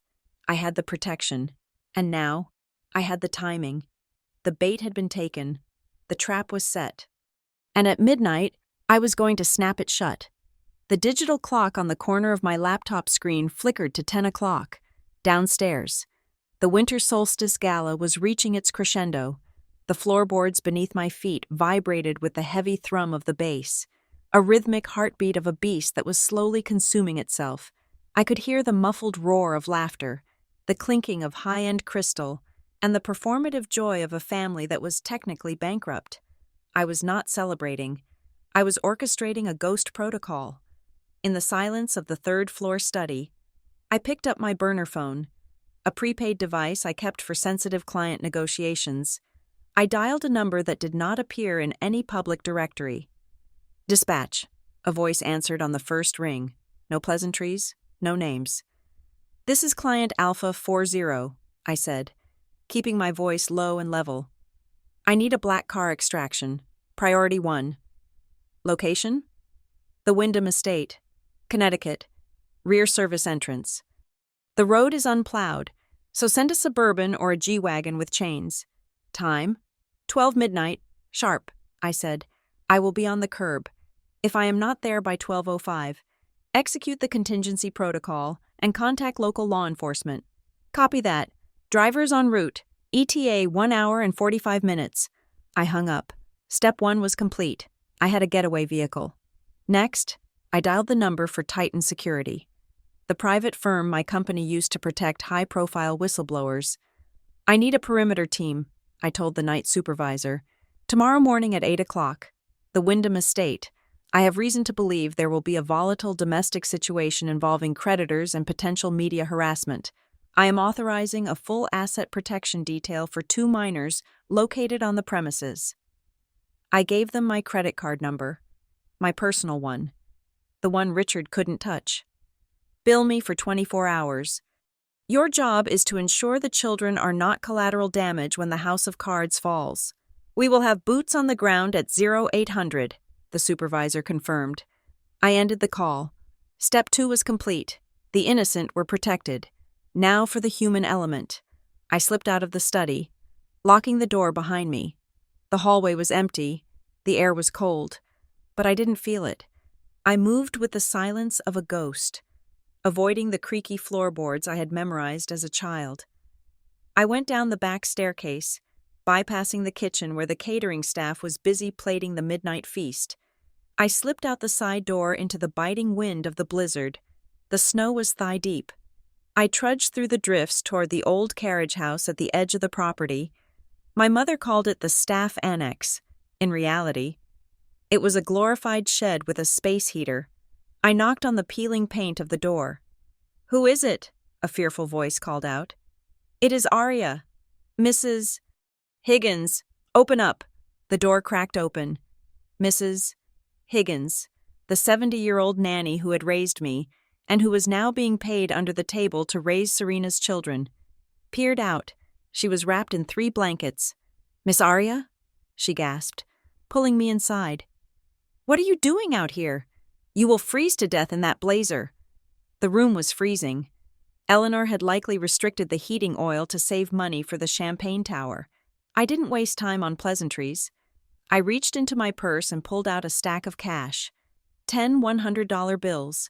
I pressed the money into her rough, chapped hands. "Mrs. Higgins, listen to me carefully," I said, holding her gaze. "This is $1,000. It is yours, but I need you to do exactly what I say." She looked at the money, her eyes widening. "Miss Arya, I can't take this. Your mother said—" "Forget what my mother said," I cut in. "My mother is not in charge anymore. At exactly 12 o'clock, when the ball drops and the fireworks start, I need you to go up to the third-floor guest wing. The door is unlocked. Leo and Mia are sleeping there. The dogs are there too. The third floor? She frowned. But Mrs. Wyndham said I wasn't allowed in the main house during the party. You are going in, I said firmly. You go in. You lock the door from the inside, and you stay with them. Do not open that door for anyone except the police or the security team from Titan, who will arrive at 8 in the morning. She stared at me, fear creeping into her eyes. Police? Arya, what is happening? Justice, I said. Just keep them safe. Mrs. Higgins, can you do that for me? She nodded slowly, clutching the money to her chest. I will protect them. You know I will. I know, I said. I squeezed her hand. Thank you. I slipped back out into the storm. Step 3 was complete. The children had a guardian. I returned to the main house, shivering violently as the snow melted against my skin. I made it back to the third-floor study unseen. I checked the time. 11:15. I sat back down at Richard's computer. I had the evidence. I had the transport. I had the security. Now, I needed to make sure that once I left, the Wyndhams couldn't chase me. And more importantly, I needed to make sure they couldn't ignore the reality of their situation. I opened the terminal for the smart home system again. I navigated to the HVAC control panel. The current temperature in the house was set to a tropical 72 degrees. I created a new schedule. Event. Reality check. Start time. 2 a.m. Action. Disable all heating zones. Disable hot water heaters. They would wake up on Christmas morning to a house as cold as their hearts. Next, I went to the access control system. Event. Lockdown. Start time. 0005 a.m. Action. Engage deadlock on main electronic gate. Disable keypad entry. Isolate intercom. Once I left, that gate would become a wall. No new guests could get in. And more importantly, the creditors who were sure to come knocking tomorrow would find a fortress that looked like a prison. Finally, I went to the safety systems. I found the silent alarm protocol.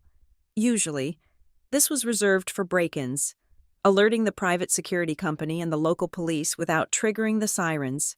I set a timer. Event. Wake-up call. Start time. 8:30 a.m. Action. Trigger silent panic alarm. Reason. Intrusion. When the police arrived in the morning to investigate the alarm, they would find a house in chaos, a family in debt, and thanks to the dossier I had already emailed to the state attorney's fraud division. Plenty of probable cause to start asking questions. I hit execute. The code embedded itself in the system. A digital time bomb ticking away in the background. I closed the laptop. I wiped the keyboard with the edge of my sleeve, removing my fingerprints, though I doubted their forensic skills were sharp enough to matter. I stood up and walked over to the desk. I took a single sheet of heavy, cream-colored Wyndhams stationery. I took Richard's gold fountain pen. I didn't write a manifesto. I didn't write a tearful goodbye. I wrote a receipt. To Eleanor and Richard, I have reviewed the trust transfer agreement. I found several accounting errors regarding the liabilities you attempted to assign to me. I have taken the liberty of correcting them by removing myself from the equation entirely. The children are safe on the third floor. Mrs. Higgins is with them. Do not disturb them.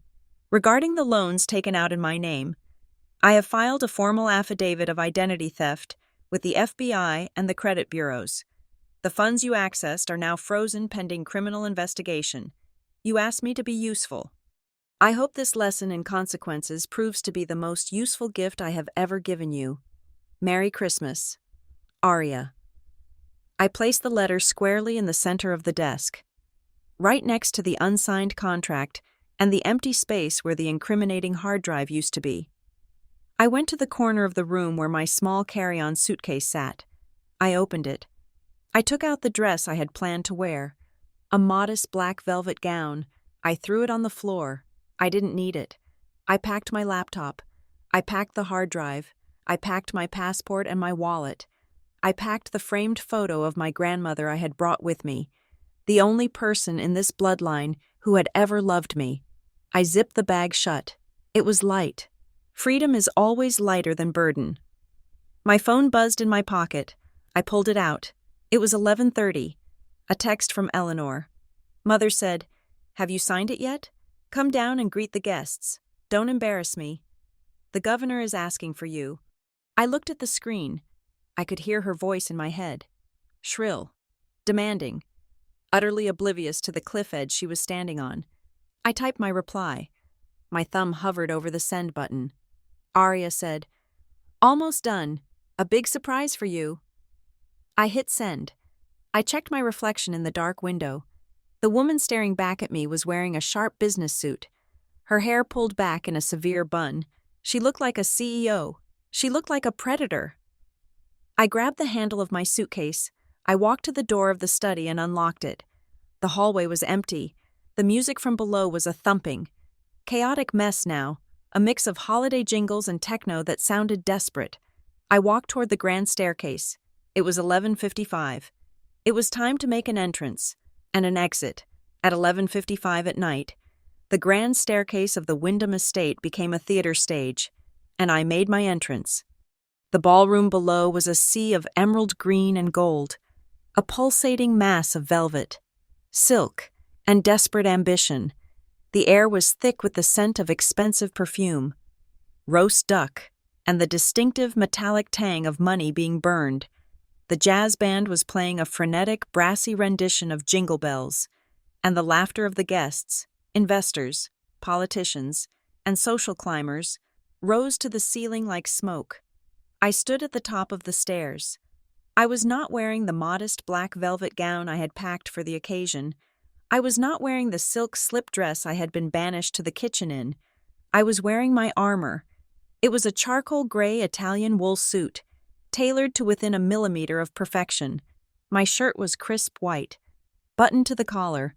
My hair was pulled back into a severe, sleek bun. On my feet were stilettos sharp enough to puncture a lung. And in my right hand, I gripped the handle of my silver aluminum carry-on suitcase. I took the first step. Click. My heel struck the marble. I took the second step. The suitcase wheels rattled against the edge of the stair. It was a jarring, industrial sound that had no place in this curated fantasy. I descended slowly. I did not look down at my feet. I looked straight ahead, my gaze locking onto the center of the ballroom where the massive Christmas tree stood, glittering with thousands of dollars worth of crystal ornaments. The sound of my descent began to cut through the noise of the party. First, the people near the bottom of the stairs turned. Then, the ripples spread. The conversations faltered. The laughter died down, replaced by a confused murmur.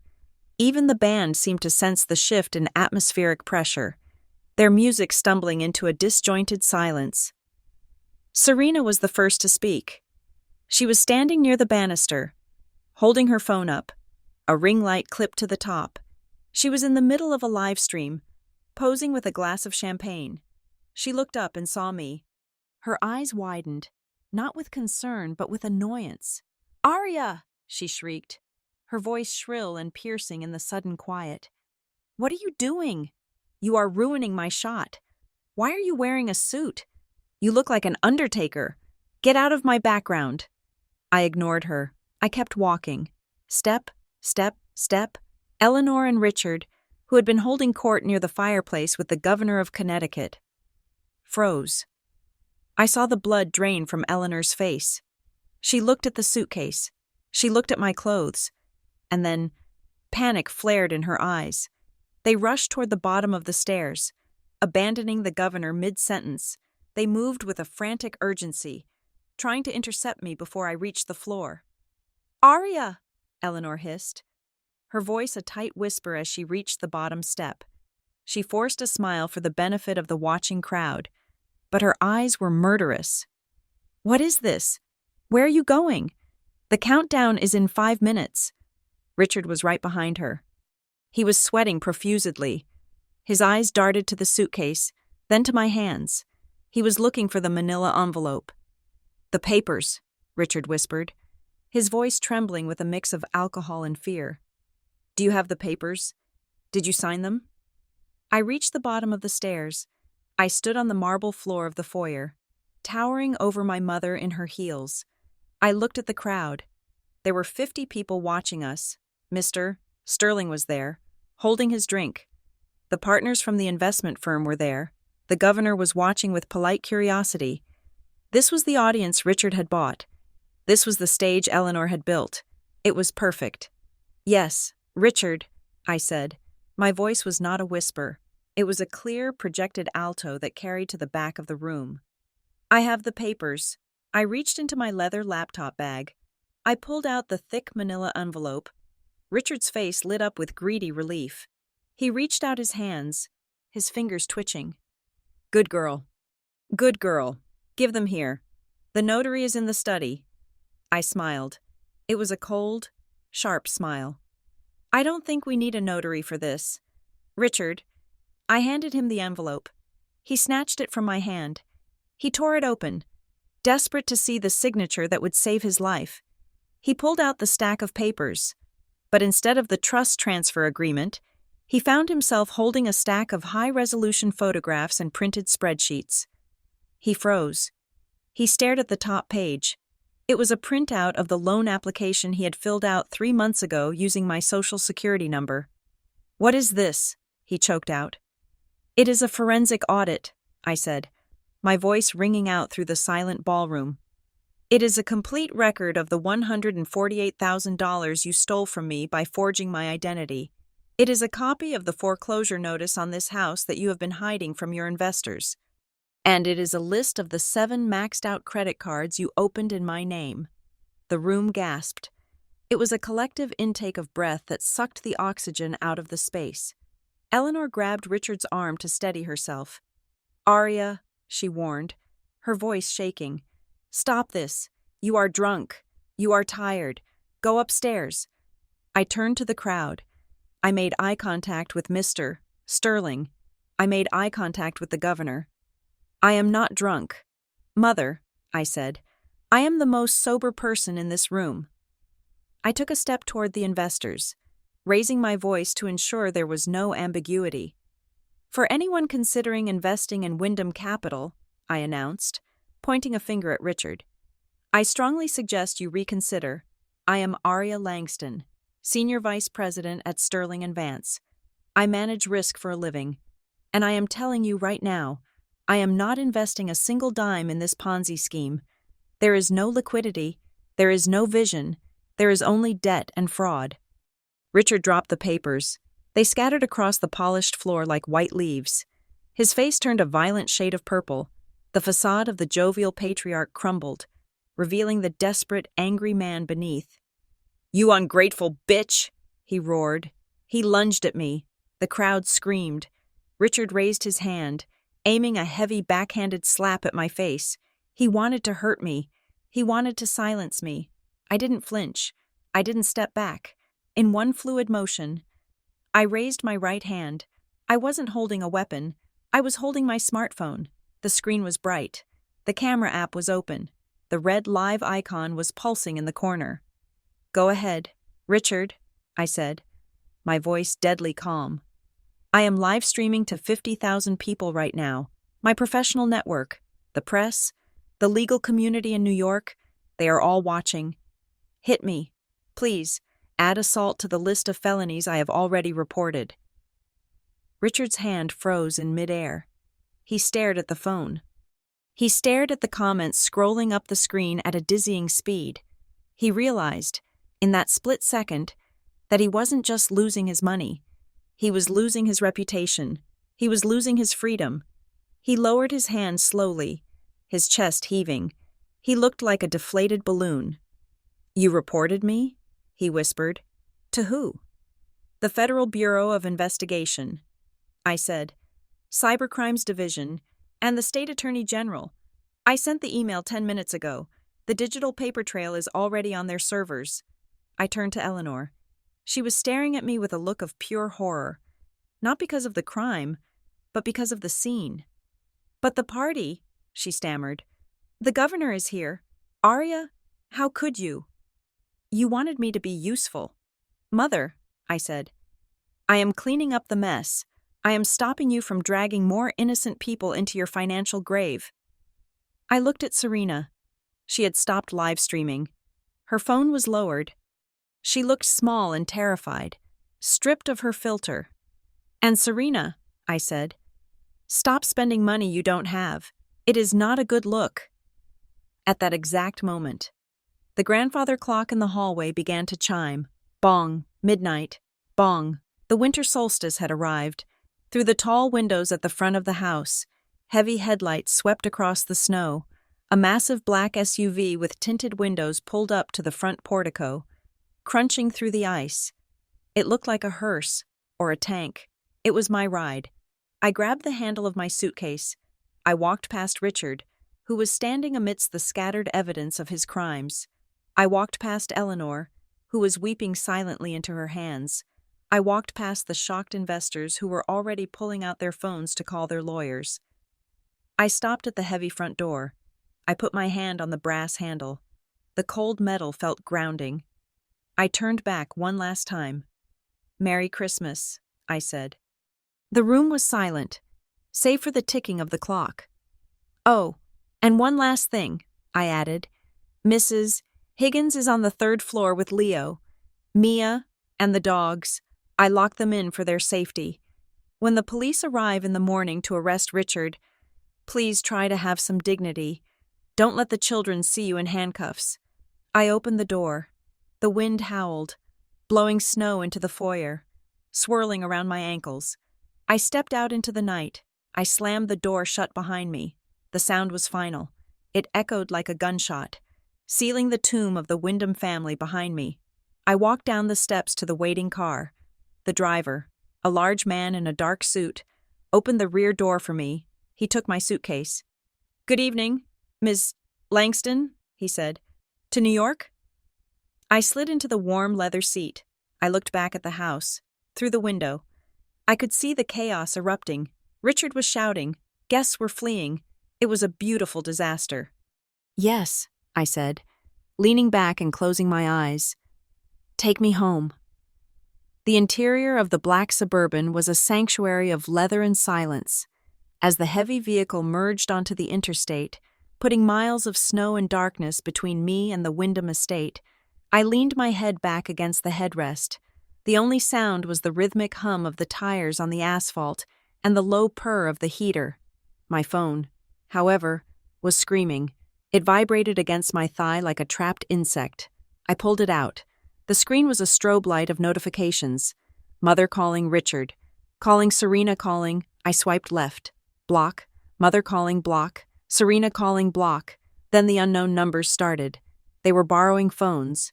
Perhaps from the confused guests who were currently fleeing the scene. Or maybe from the caterers who were packing up the uneaten lobster. Unknown caller. I didn't answer. I didn't feel a shred of guilt. I felt the clinical detachment of a surgeon who had just cut out a tumor. The patient might be bleeding, but the cancer was gone. I pressed the side button and held it down. The screen went black. The vibrations stopped. "Do you want the radio, ma'am?" the driver asked, his eyes catching mine in the rearview mirror. "No," I said, staring out at the blur of passing headlights. "I want silence. Absolute silence." The ride to Manhattan took 2 hours. I didn't sleep. I sat in the dark and mentally rehearsed the sequence of events that was about to unfold. I am a crisis manager. I know how disasters propagate. They do not happen all at once. They happen in a cascade, one domino knocking over the next, accelerating until the momentum is unstoppable. By the time the car dropped me off at my building in Tribeca, the first domino had already fallen. I took the private elevator up to the penthouse. My apartment was the antithesis of the Wyndham estate. It was cool, modern, and minimalist. There were no chintzy decorations, no peeling wallpaper, and no lies. I poured myself a glass of Cabernet Sauvignon, a bottle that cost $300, paid for with money I had actually earned, and walked to the floor-to-ceiling windows. The city lay before me, a grid of golden lights. I turned my phone back on, not to talk, but to observe. It was Christmas morning, and the gift I had given my family was about to be unwrapped. The first alert came at 8 in the morning. It was from the Titan security team I had hired. Subject: Asset Protection Update. Status: Team is on site. Children and nanny secured. State police arrived at 8:15 responding to silent alarm. Situation volatile. Richard Wyndham attempted to barricade entry but was detained. Children are being kept in the third-floor wing, away from the conflict. I took a sip of coffee. Good. The children were safe. That was the only variable I cared about. The second wave of destruction was financial, because I had flagged my social security number and frozen my credit reports the night before. The automated banking algorithms had gone into overdrive. I logged into my credit monitoring service on my iPad. I saw the attempts in real time. 9:12 a.m. Transaction declined. Merchant: Starbucks. Card ending in 4498. Reason: fraud alert. That would be Serena, trying to medicate her hangover with a latte. Only to find out the credit card Richard gave her, which was linked to the identity theft account, was dead plastic. 9:45 a.m. Transaction declined. Merchant: Shell station. Card ending in 1120. Reason: issuer block. That was Richard, probably trying to buy gas for the generator. Why did he need a generator? I smiled and opened the smart home app on my tablet. At 2 in the morning, exactly as I had programmed, the heating system in the Connecticut estate had shut down. The hot water heaters had disabled themselves. I looked at the telemetry data. Current indoor temperature: 48 degrees Fahrenheit. Status: systems offline. Administrator access only. I could imagine it. The drafty old mansion, with its poor insulation and single-pane windows, surrendering to the blizzard. They would be waking up shivering, wrapping themselves in their furs, turning on faucets that only spat out ice water. They would try to adjust the thermostat, only to find the digital screens locked. I had paid the subscription for that system for 3 years. It was only fair that I got to decide when the service contract expired. Around noon. The professional fallout began. My work email, which I monitored passively, pinged with a notification from the legal department at Sterling & Vance to Aria Langston from Legal Counsel. Subject: Press Inquiry / Wyndham Capital, Aria. We received a frantic call from a Mr. Sterling regarding an incident last night. He claims he was misled about your involvement in a venture called Wyndham Capital. We also received inquiries from 3 other investment firms. We have issued a standard denial of affiliation. Let us know if you need further support. I typed a quick reply. Thank you. Proceed with the denial. I have filed formal fraud charges against Richard Wyndham. Any association with my name was unauthorized. The investors weren't just pulling out, they were running. Richard had gathered them there to secure bridge loans to pay off his gambling debts. He had promised them my backing. Now, they knew he was a fraud. The bridge had collapsed, and he was falling into the abyss. But the most vicious battle was happening where I expected it. On the internet. Serena Wyndham did not have a job. She did not have skills. She had an audience. And when cornered, a narcissist will always try to weaponize public sympathy. I opened Instagram. There it was. A story posted 20 minutes ago. Serena was sitting in her car, presumably because the house was too cold, wrapped in a blanket, looking disheveled and tearful. She had applied no makeup to look more vulnerable. "Hey guys," she sniffed, wiping away a fake tear. "Merry Christmas.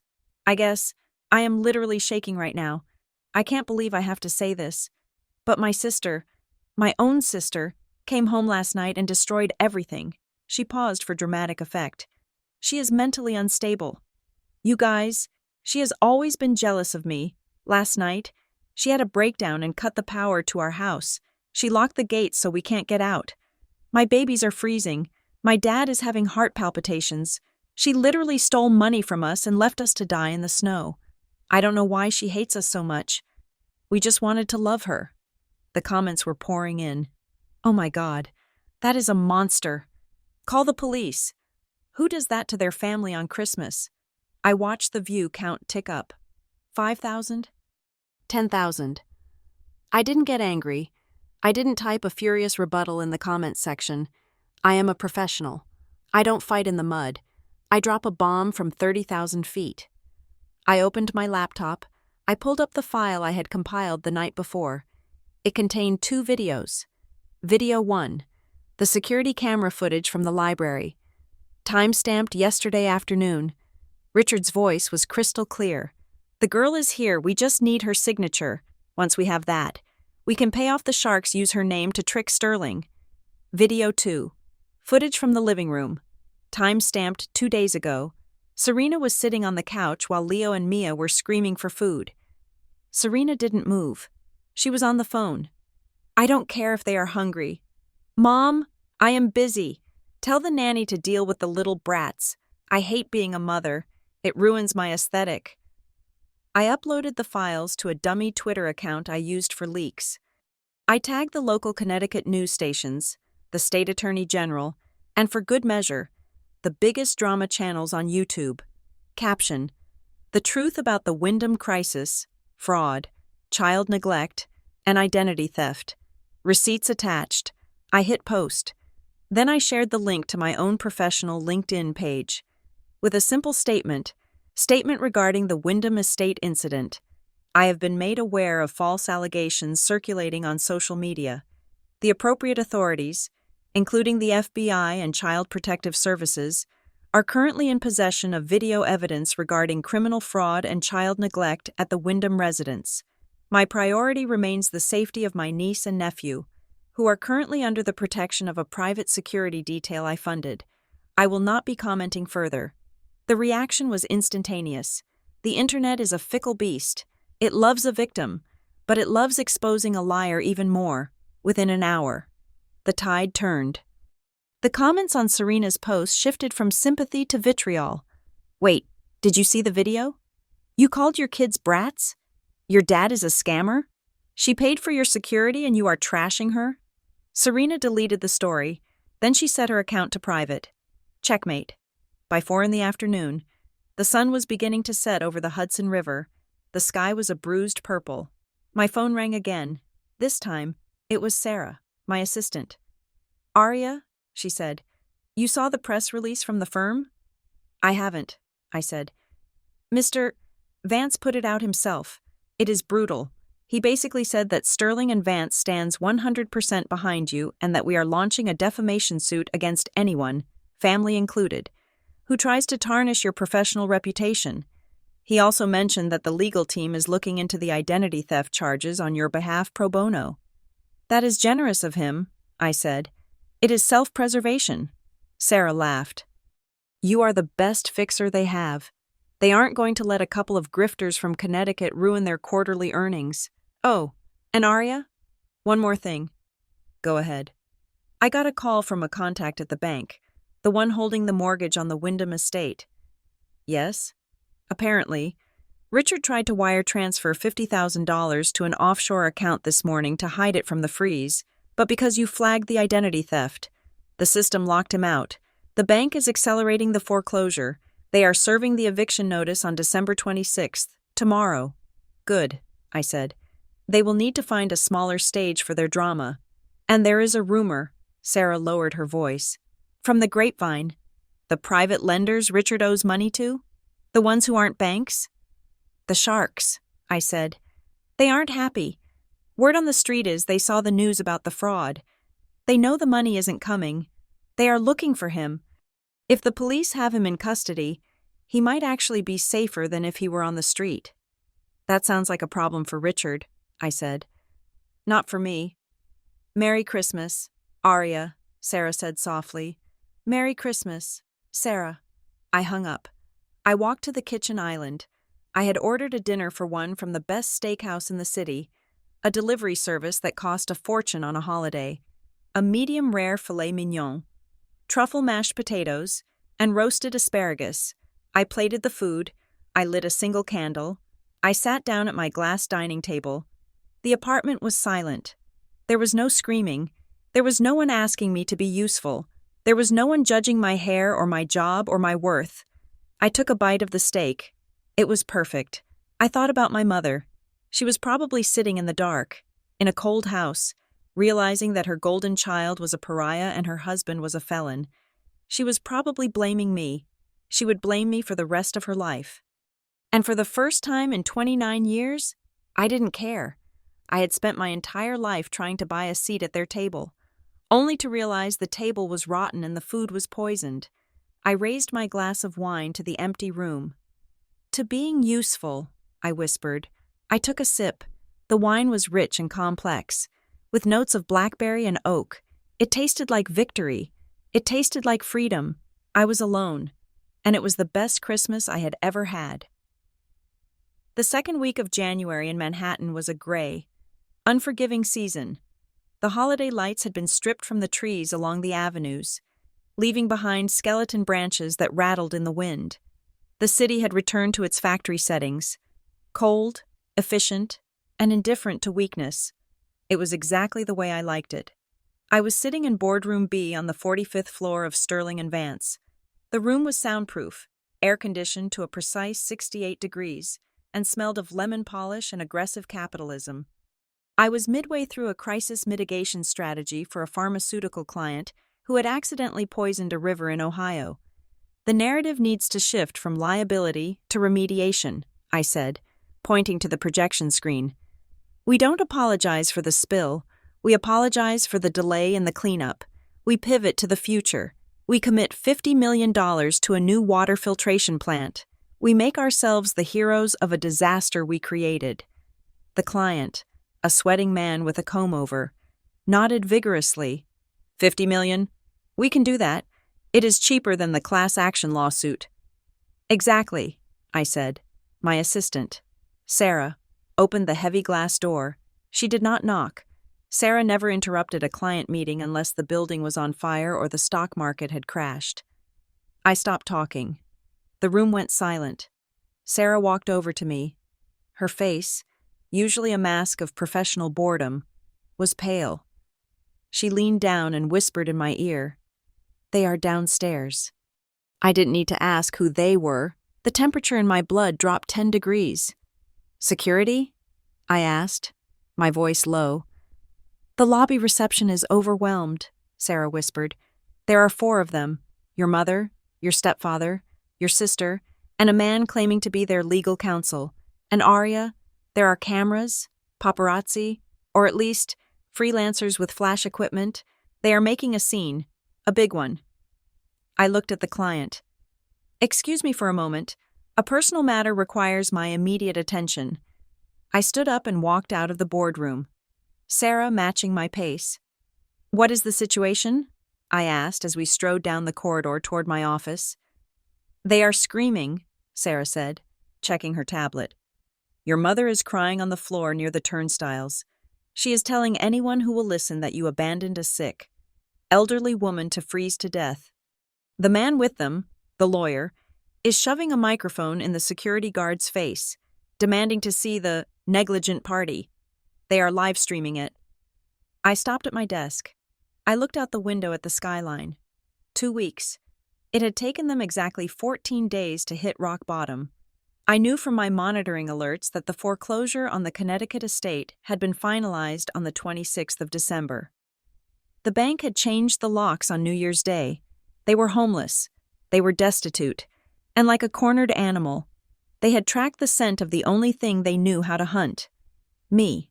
But they had made a fatal miscalculation. Connecticut was their territory. The Wyndham estate was their stage. Sterling and Vance was my fortress. I picked up my desk phone. I didn't dial the lobby. I dialed the code for the general counsel's office. "Marcus," I said when the company's chief lawyer answered, "initiate the high-threat protocol. I have a hostile party in the lobby attempting to damage the firm's reputation.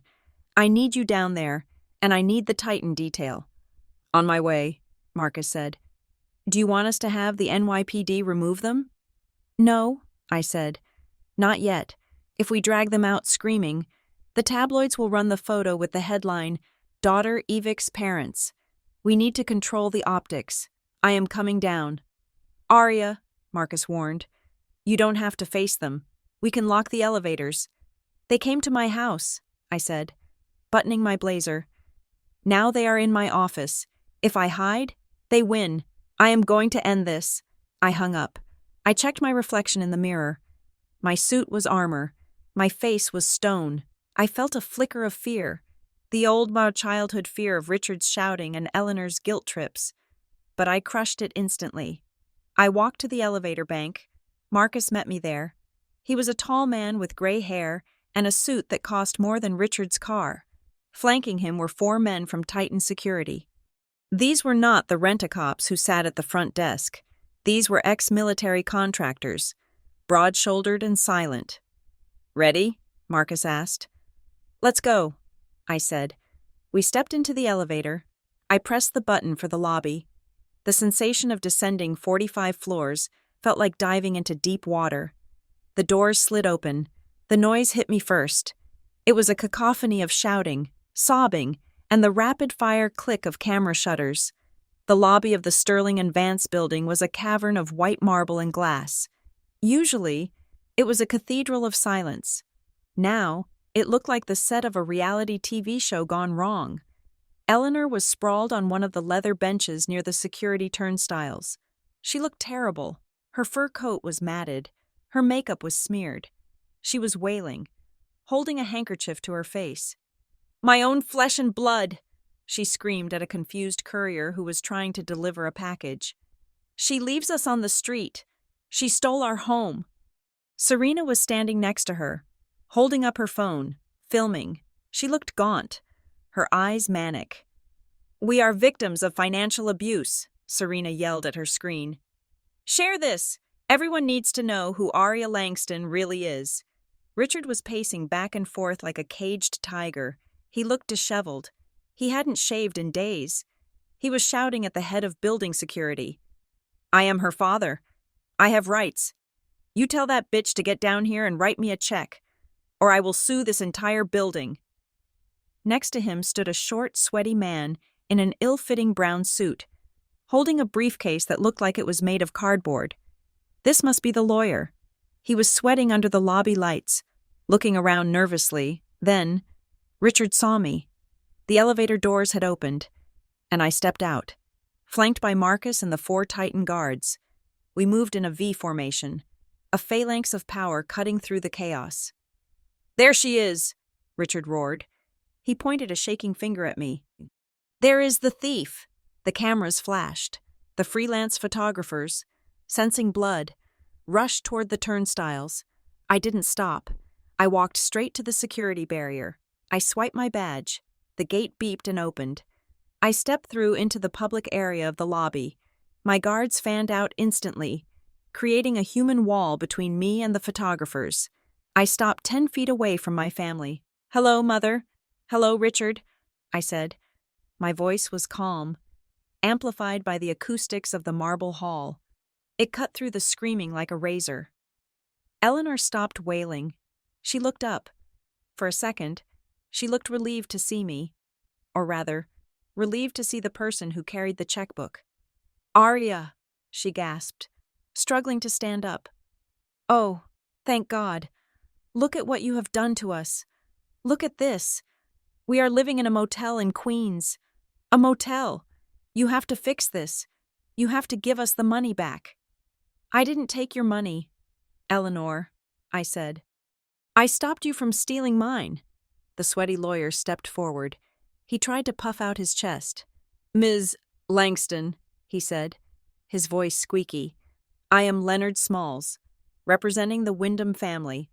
We are prepared to file a civil suit for elder abuse, emotional distress, and breach of verbal contract regarding the trust fund. My clients are destitute because of your malicious actions. We are willing to settle for a cash payment of $5 million right now." Marcus, my general counsel, laughed. It was a dry, dismissive sound. "Mr. Smalls," Marcus said, stepping forward. "I looked you up on the way down. Your license was suspended in 2015 for commingling client funds. You operate out of a strip mall in New Jersey.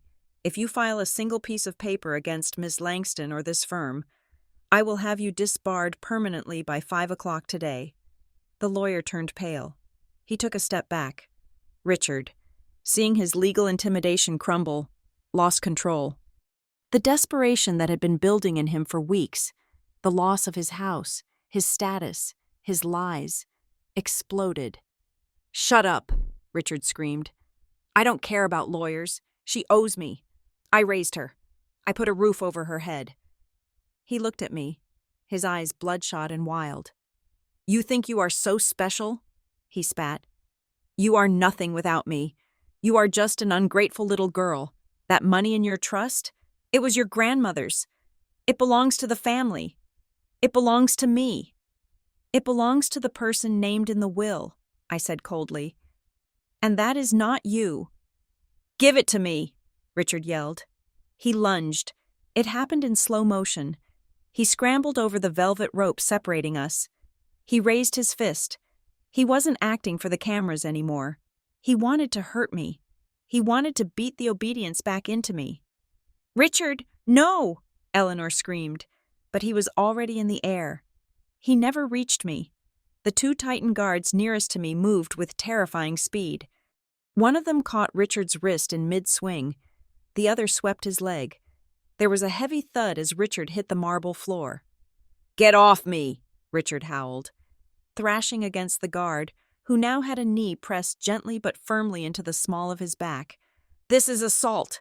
I am the victim. Help me." The photographers went wild. Flashbulbs popped like strobes. I stood over him. I didn't flinch. I didn't step back. I looked down at the man who had terrified me for 20 years. The man whose heavy footsteps in the hallway used to make me hide under my bed. He looked pathetic, pinned to the floor of my lobby, drooling on the marble. "Let him up," I said to the guard. The guard hesitated. "Ms. Langston, he is hostile." "Let him up," I repeated. "He is not a threat. He is just a disappointment." The guard stepped back. Richard scrambled to his feet, panting, clutching his wrist. He looked around, realizing that the entire lobby, the receptionists, the couriers, the clients, were staring at him with disgust. "You will pay for this," Richard wheezed. "No, Richard," I said. "I think you are the one who is about to pay." I reached out to Marcus. He handed me a blue folder. I took a step toward Richard. He flinched. Thinking I was going to hit him, I held out the folder. "This is not a check," I said. "This is a restraining order. It was granted by a New York judge an hour ago, based on the threats you made against my assistant when you called the office this morning." I dropped the folder at his feet. "It mandates that you stay 500 feet away from me, my home, and my place of business. You are currently in violation of it." Richard stared at the blue folder. "And," I continued, my voice hardening, "it also contains a copy of the indictment that is being unsealed tomorrow morning in Connecticut." Eleanor let out a sharp cry. "Indictment? Identity theft, bank fraud, wire fraud." I listed them off, ticking them on my fingers. "The FBI has been very busy the last 2 weeks. Richard, they tracked the offshore accounts. They found the second set of books you kept in the safe. They know everything." I looked at Serena, who was still filming, though her hand was shaking so badly the image must have been a blur. "And Serena," I said, "you might want to stop recording, because the Child Protective Services investigation regarding your negligence, the evidence I submitted came from your own live streams. You are documenting your own unfitness as a parent." Serena lowered the phone. She looked at me with wide, terrified eyes. "You called CPS?" "I protected Leo and Mia," I said. "Someone had to." I turned back to the crowd of paparazzi. "Gentlemen," I said, addressing the cameras, "you have your photos. Now, I suggest you leave.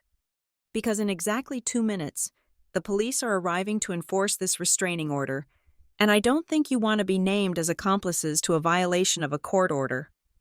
The photographers lowered their cameras. They smelled the shift in the wind. The story wasn't Heartless Daughter. The story was Deranged Family Attacks Executive. "Go," I said to Richard. He looked at me. For the first time, I saw the realization sink in. He wasn't in charge. He wasn't the patriarch. He was a trespasser in my world. "Aria," Eleanor sobbed. reaching out a hand. "Please, we have nowhere to go. It is cold. We are hungry." I looked at my mother. I felt a twinge of the old pain, the instinct to fix it, to save her. But then I remembered the "be useful" speech. I remembered the kitchen table. I remembered the unsigned contract that would have sold me into slavery for her comfort. "There are shelters in the city, Mother," I said. "They open at 4 o'clock. I suggest you get in line. They fill up fast in the winter." I turned my back on them. "Marcus, let's go back to work," I said. "You heard the lady," the head of security boomed. "Clear the lobby." I walked back to the turnstiles. I swiped my badge. Beep. I walked toward the elevators. Behind me, I heard Richard shouting impotent curses. I heard Eleanor weeping. I heard the scuffle of feet as security escorted them toward the revolving doors. I stepped into the elevator. The doors slid shut, cutting off the noise, the chaos, and the past. I was alone in the quiet hum of the lift. My hands were steady. My breathing was even. I watched the numbers climb. Lobby 10-20-30. They had tried to besiege my castle. They had tried to break me with shame and fear. But they forgot one thing. I built this castle, and I held the only key. The elevator chimed at the 45th floor. I stepped out, ready to finish my meeting. The elevator doors were just beginning to slide shut, slicing off the view of my family being escorted toward the exit by the security team. I stood in the center of the car, my hand hovering near the button for the 45th floor. I was ready to ascend. I was ready to disappear back into the sky. But then, the revolving doors at the main entrance stopped spinning. They didn't stop because of a mechanical failure. They stopped because they were blocked by a wall of blue uniforms. I hit the open door button. The metal panels retracted. I stepped back out into the lobby. I wasn't doing this out of curiosity. I was doing it because, as a crisis manager, I needed to confirm the asset was fully neutralized. Through the glass facade of the building, I saw the flashing lights. Not the amber lights of private security, but the red and blue strobes of the New York Police Department. And not just patrol cars. There were 2 unmarked sedans with government plates parked aggressively on the sidewalk. 4 men in suits walked in, badges hanging from chains around their necks. They moved with a heavy bureaucratic purpose. They walked past the stunned paparazzi, past the reception desk, and straight toward the group of security guards holding Richard, one of the detectives, a man with a face like a crumpled road map, held up a piece of paper. "Richard Wyndham?" he asked. His voice wasn't a shout. It was a statement of fact. Richard, who had been struggling against the Titan guards, went limp. He stared at the badge. "Yes," Richard stammered. "But this is a misunderstanding. My daughter is overreacting." The detective didn't look at me. He looked at Richard's wrists. "Richard Wyndham, you are under arrest for 4 counts of aggravated identity theft, 3 counts of wire fraud, and conspiracy to commit bank fraud." The detective recited. He reached for his belt. "Turn around and place your hands behind your back." The sound of the handcuffs ratcheting shut was sharp and metallic. Click, click, it echoed off the marble walls like a gavel striking a sounding block. The lobby went dead silent. The phones of the paparazzi went silent. Even the air conditioning seemed to hold its breath. Eleanor let out a sound that was half scream, half gasp. She looked at the handcuffs, then at the detective, and finally, she spun around and looked at me. She didn't look angry anymore. She didn't look imperious. She looked broken. The facade of the Grand Matriarch of Connecticut finally shattered, leaving behind a terrified old woman in a dirty fur coat. She ran to me. The security guards stepped aside, letting her pass. She fell to her knees at my feet, grabbing the hem of my trousers with frantic, trembling hands. "Aria," she wailed. "Aria, please, do something. Tell them to stop. He is your father.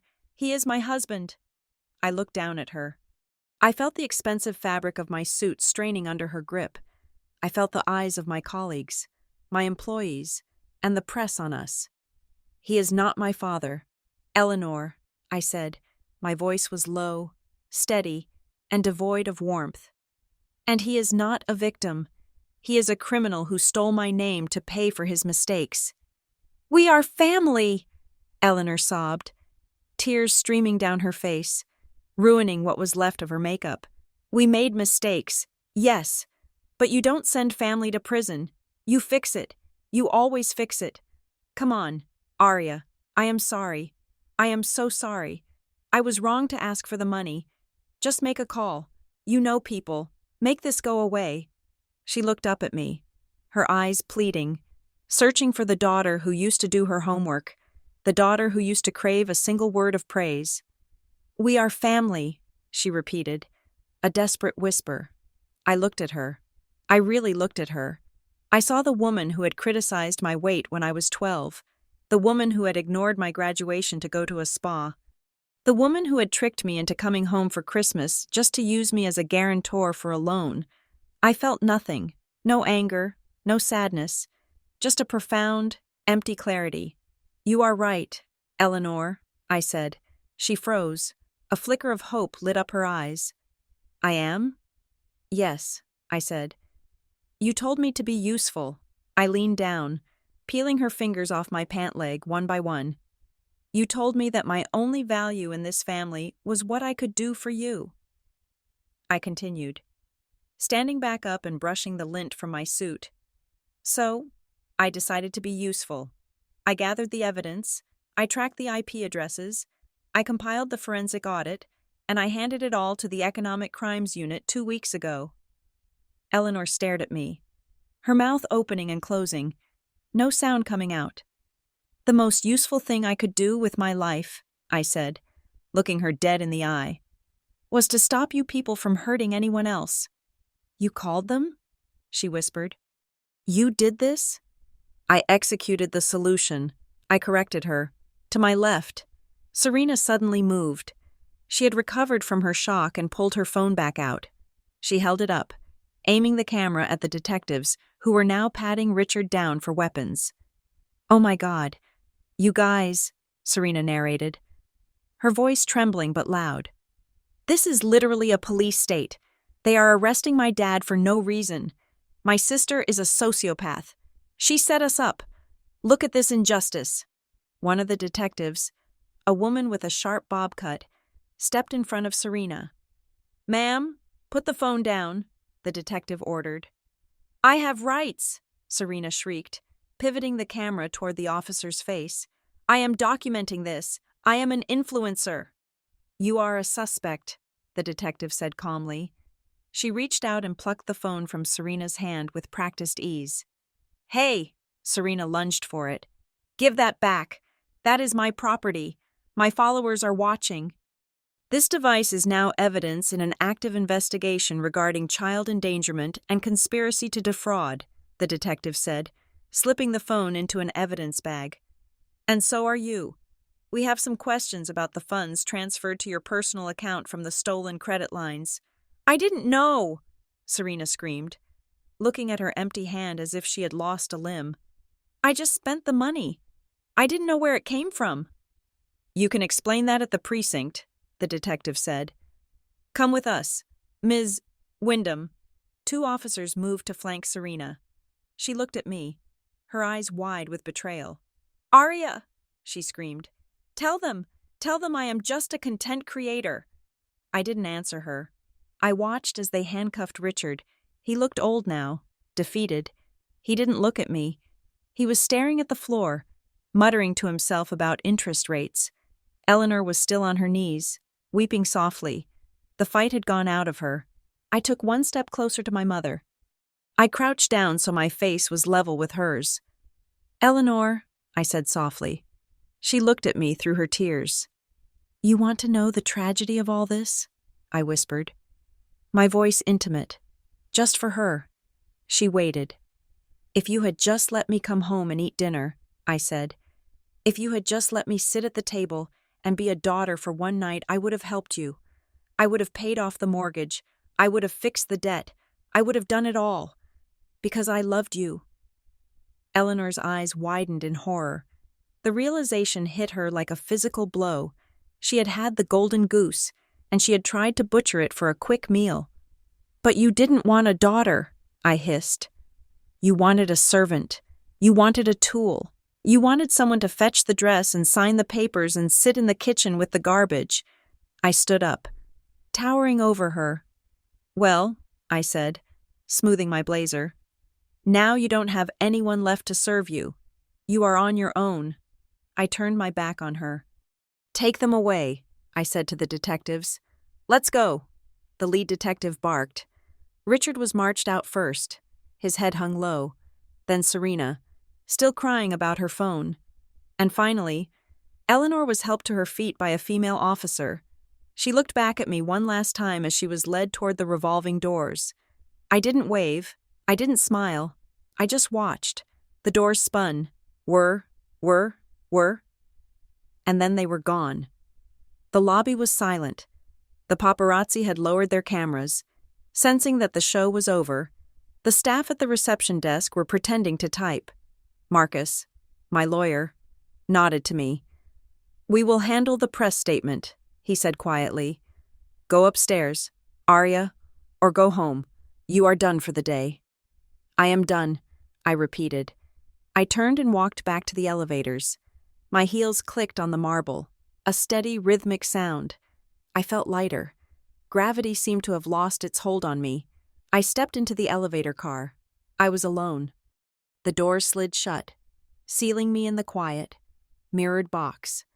I looked at my reflection in the polished steel doors. I saw a woman in a charcoal suit. Her eyes were tired. Yes, there were fine lines of exhaustion around her mouth. But her shoulders were back. Her head was high. I was alone. I had no parents. I had no sister. I had no family home to go back to. But I wasn't lonely. I reached into my pocket and pulled out my personal phone. I opened my contact list. I scrolled to Mother, delete contact. I scrolled to Richard, delete contact. I scrolled to Serena, delete contact. The names vanished from the screen. They vanished from the cloud. They vanished from my life. I opened my messaging app and found the thread with Sarah. My assistant, me. "Book it." Sarah. "Book what?" Me. "The Maldives. 2 weeks, one-way ticket. I need a villa over the water. No Wi-Fi, no reception." Sarah. "Consider it done. Are you okay?" I looked at the text. Was I okay? I took a deep breath. The air in the elevator was recycled, but it tasted fresh. It tasted like my own air, unpolluted by guilt or obligation. I typed back. Me. I am more than okay. Sarah. I am finally useful to the only person who matters. Sarah. Who is that? Me. Myself. I hit send. The elevator chimed as it reached the penthouse floor. The doors opened onto my empty and quiet, beautiful apartment. I stepped out into the sanctuary I had built with my own hands. I was free. Thank you so much for listening to my story. It was a long journey from that snowy driveway in Connecticut to this moment of freedom, and I appreciate you walking every step of it with me. I would love to know where you are tuning in from today. Are you listening from a snowy city like New York, or somewhere sunny and warm? Please drop a comment below and let me know. I love reading your thoughts. And if you enjoyed seeing justice served, please subscribe to the Blue Payback channel, hit that like button, and smash the hype button to help this story reach even more people. Your support means the world to me. Stay safe, and remember, never let anyone treat you like an option when you know you are a priority.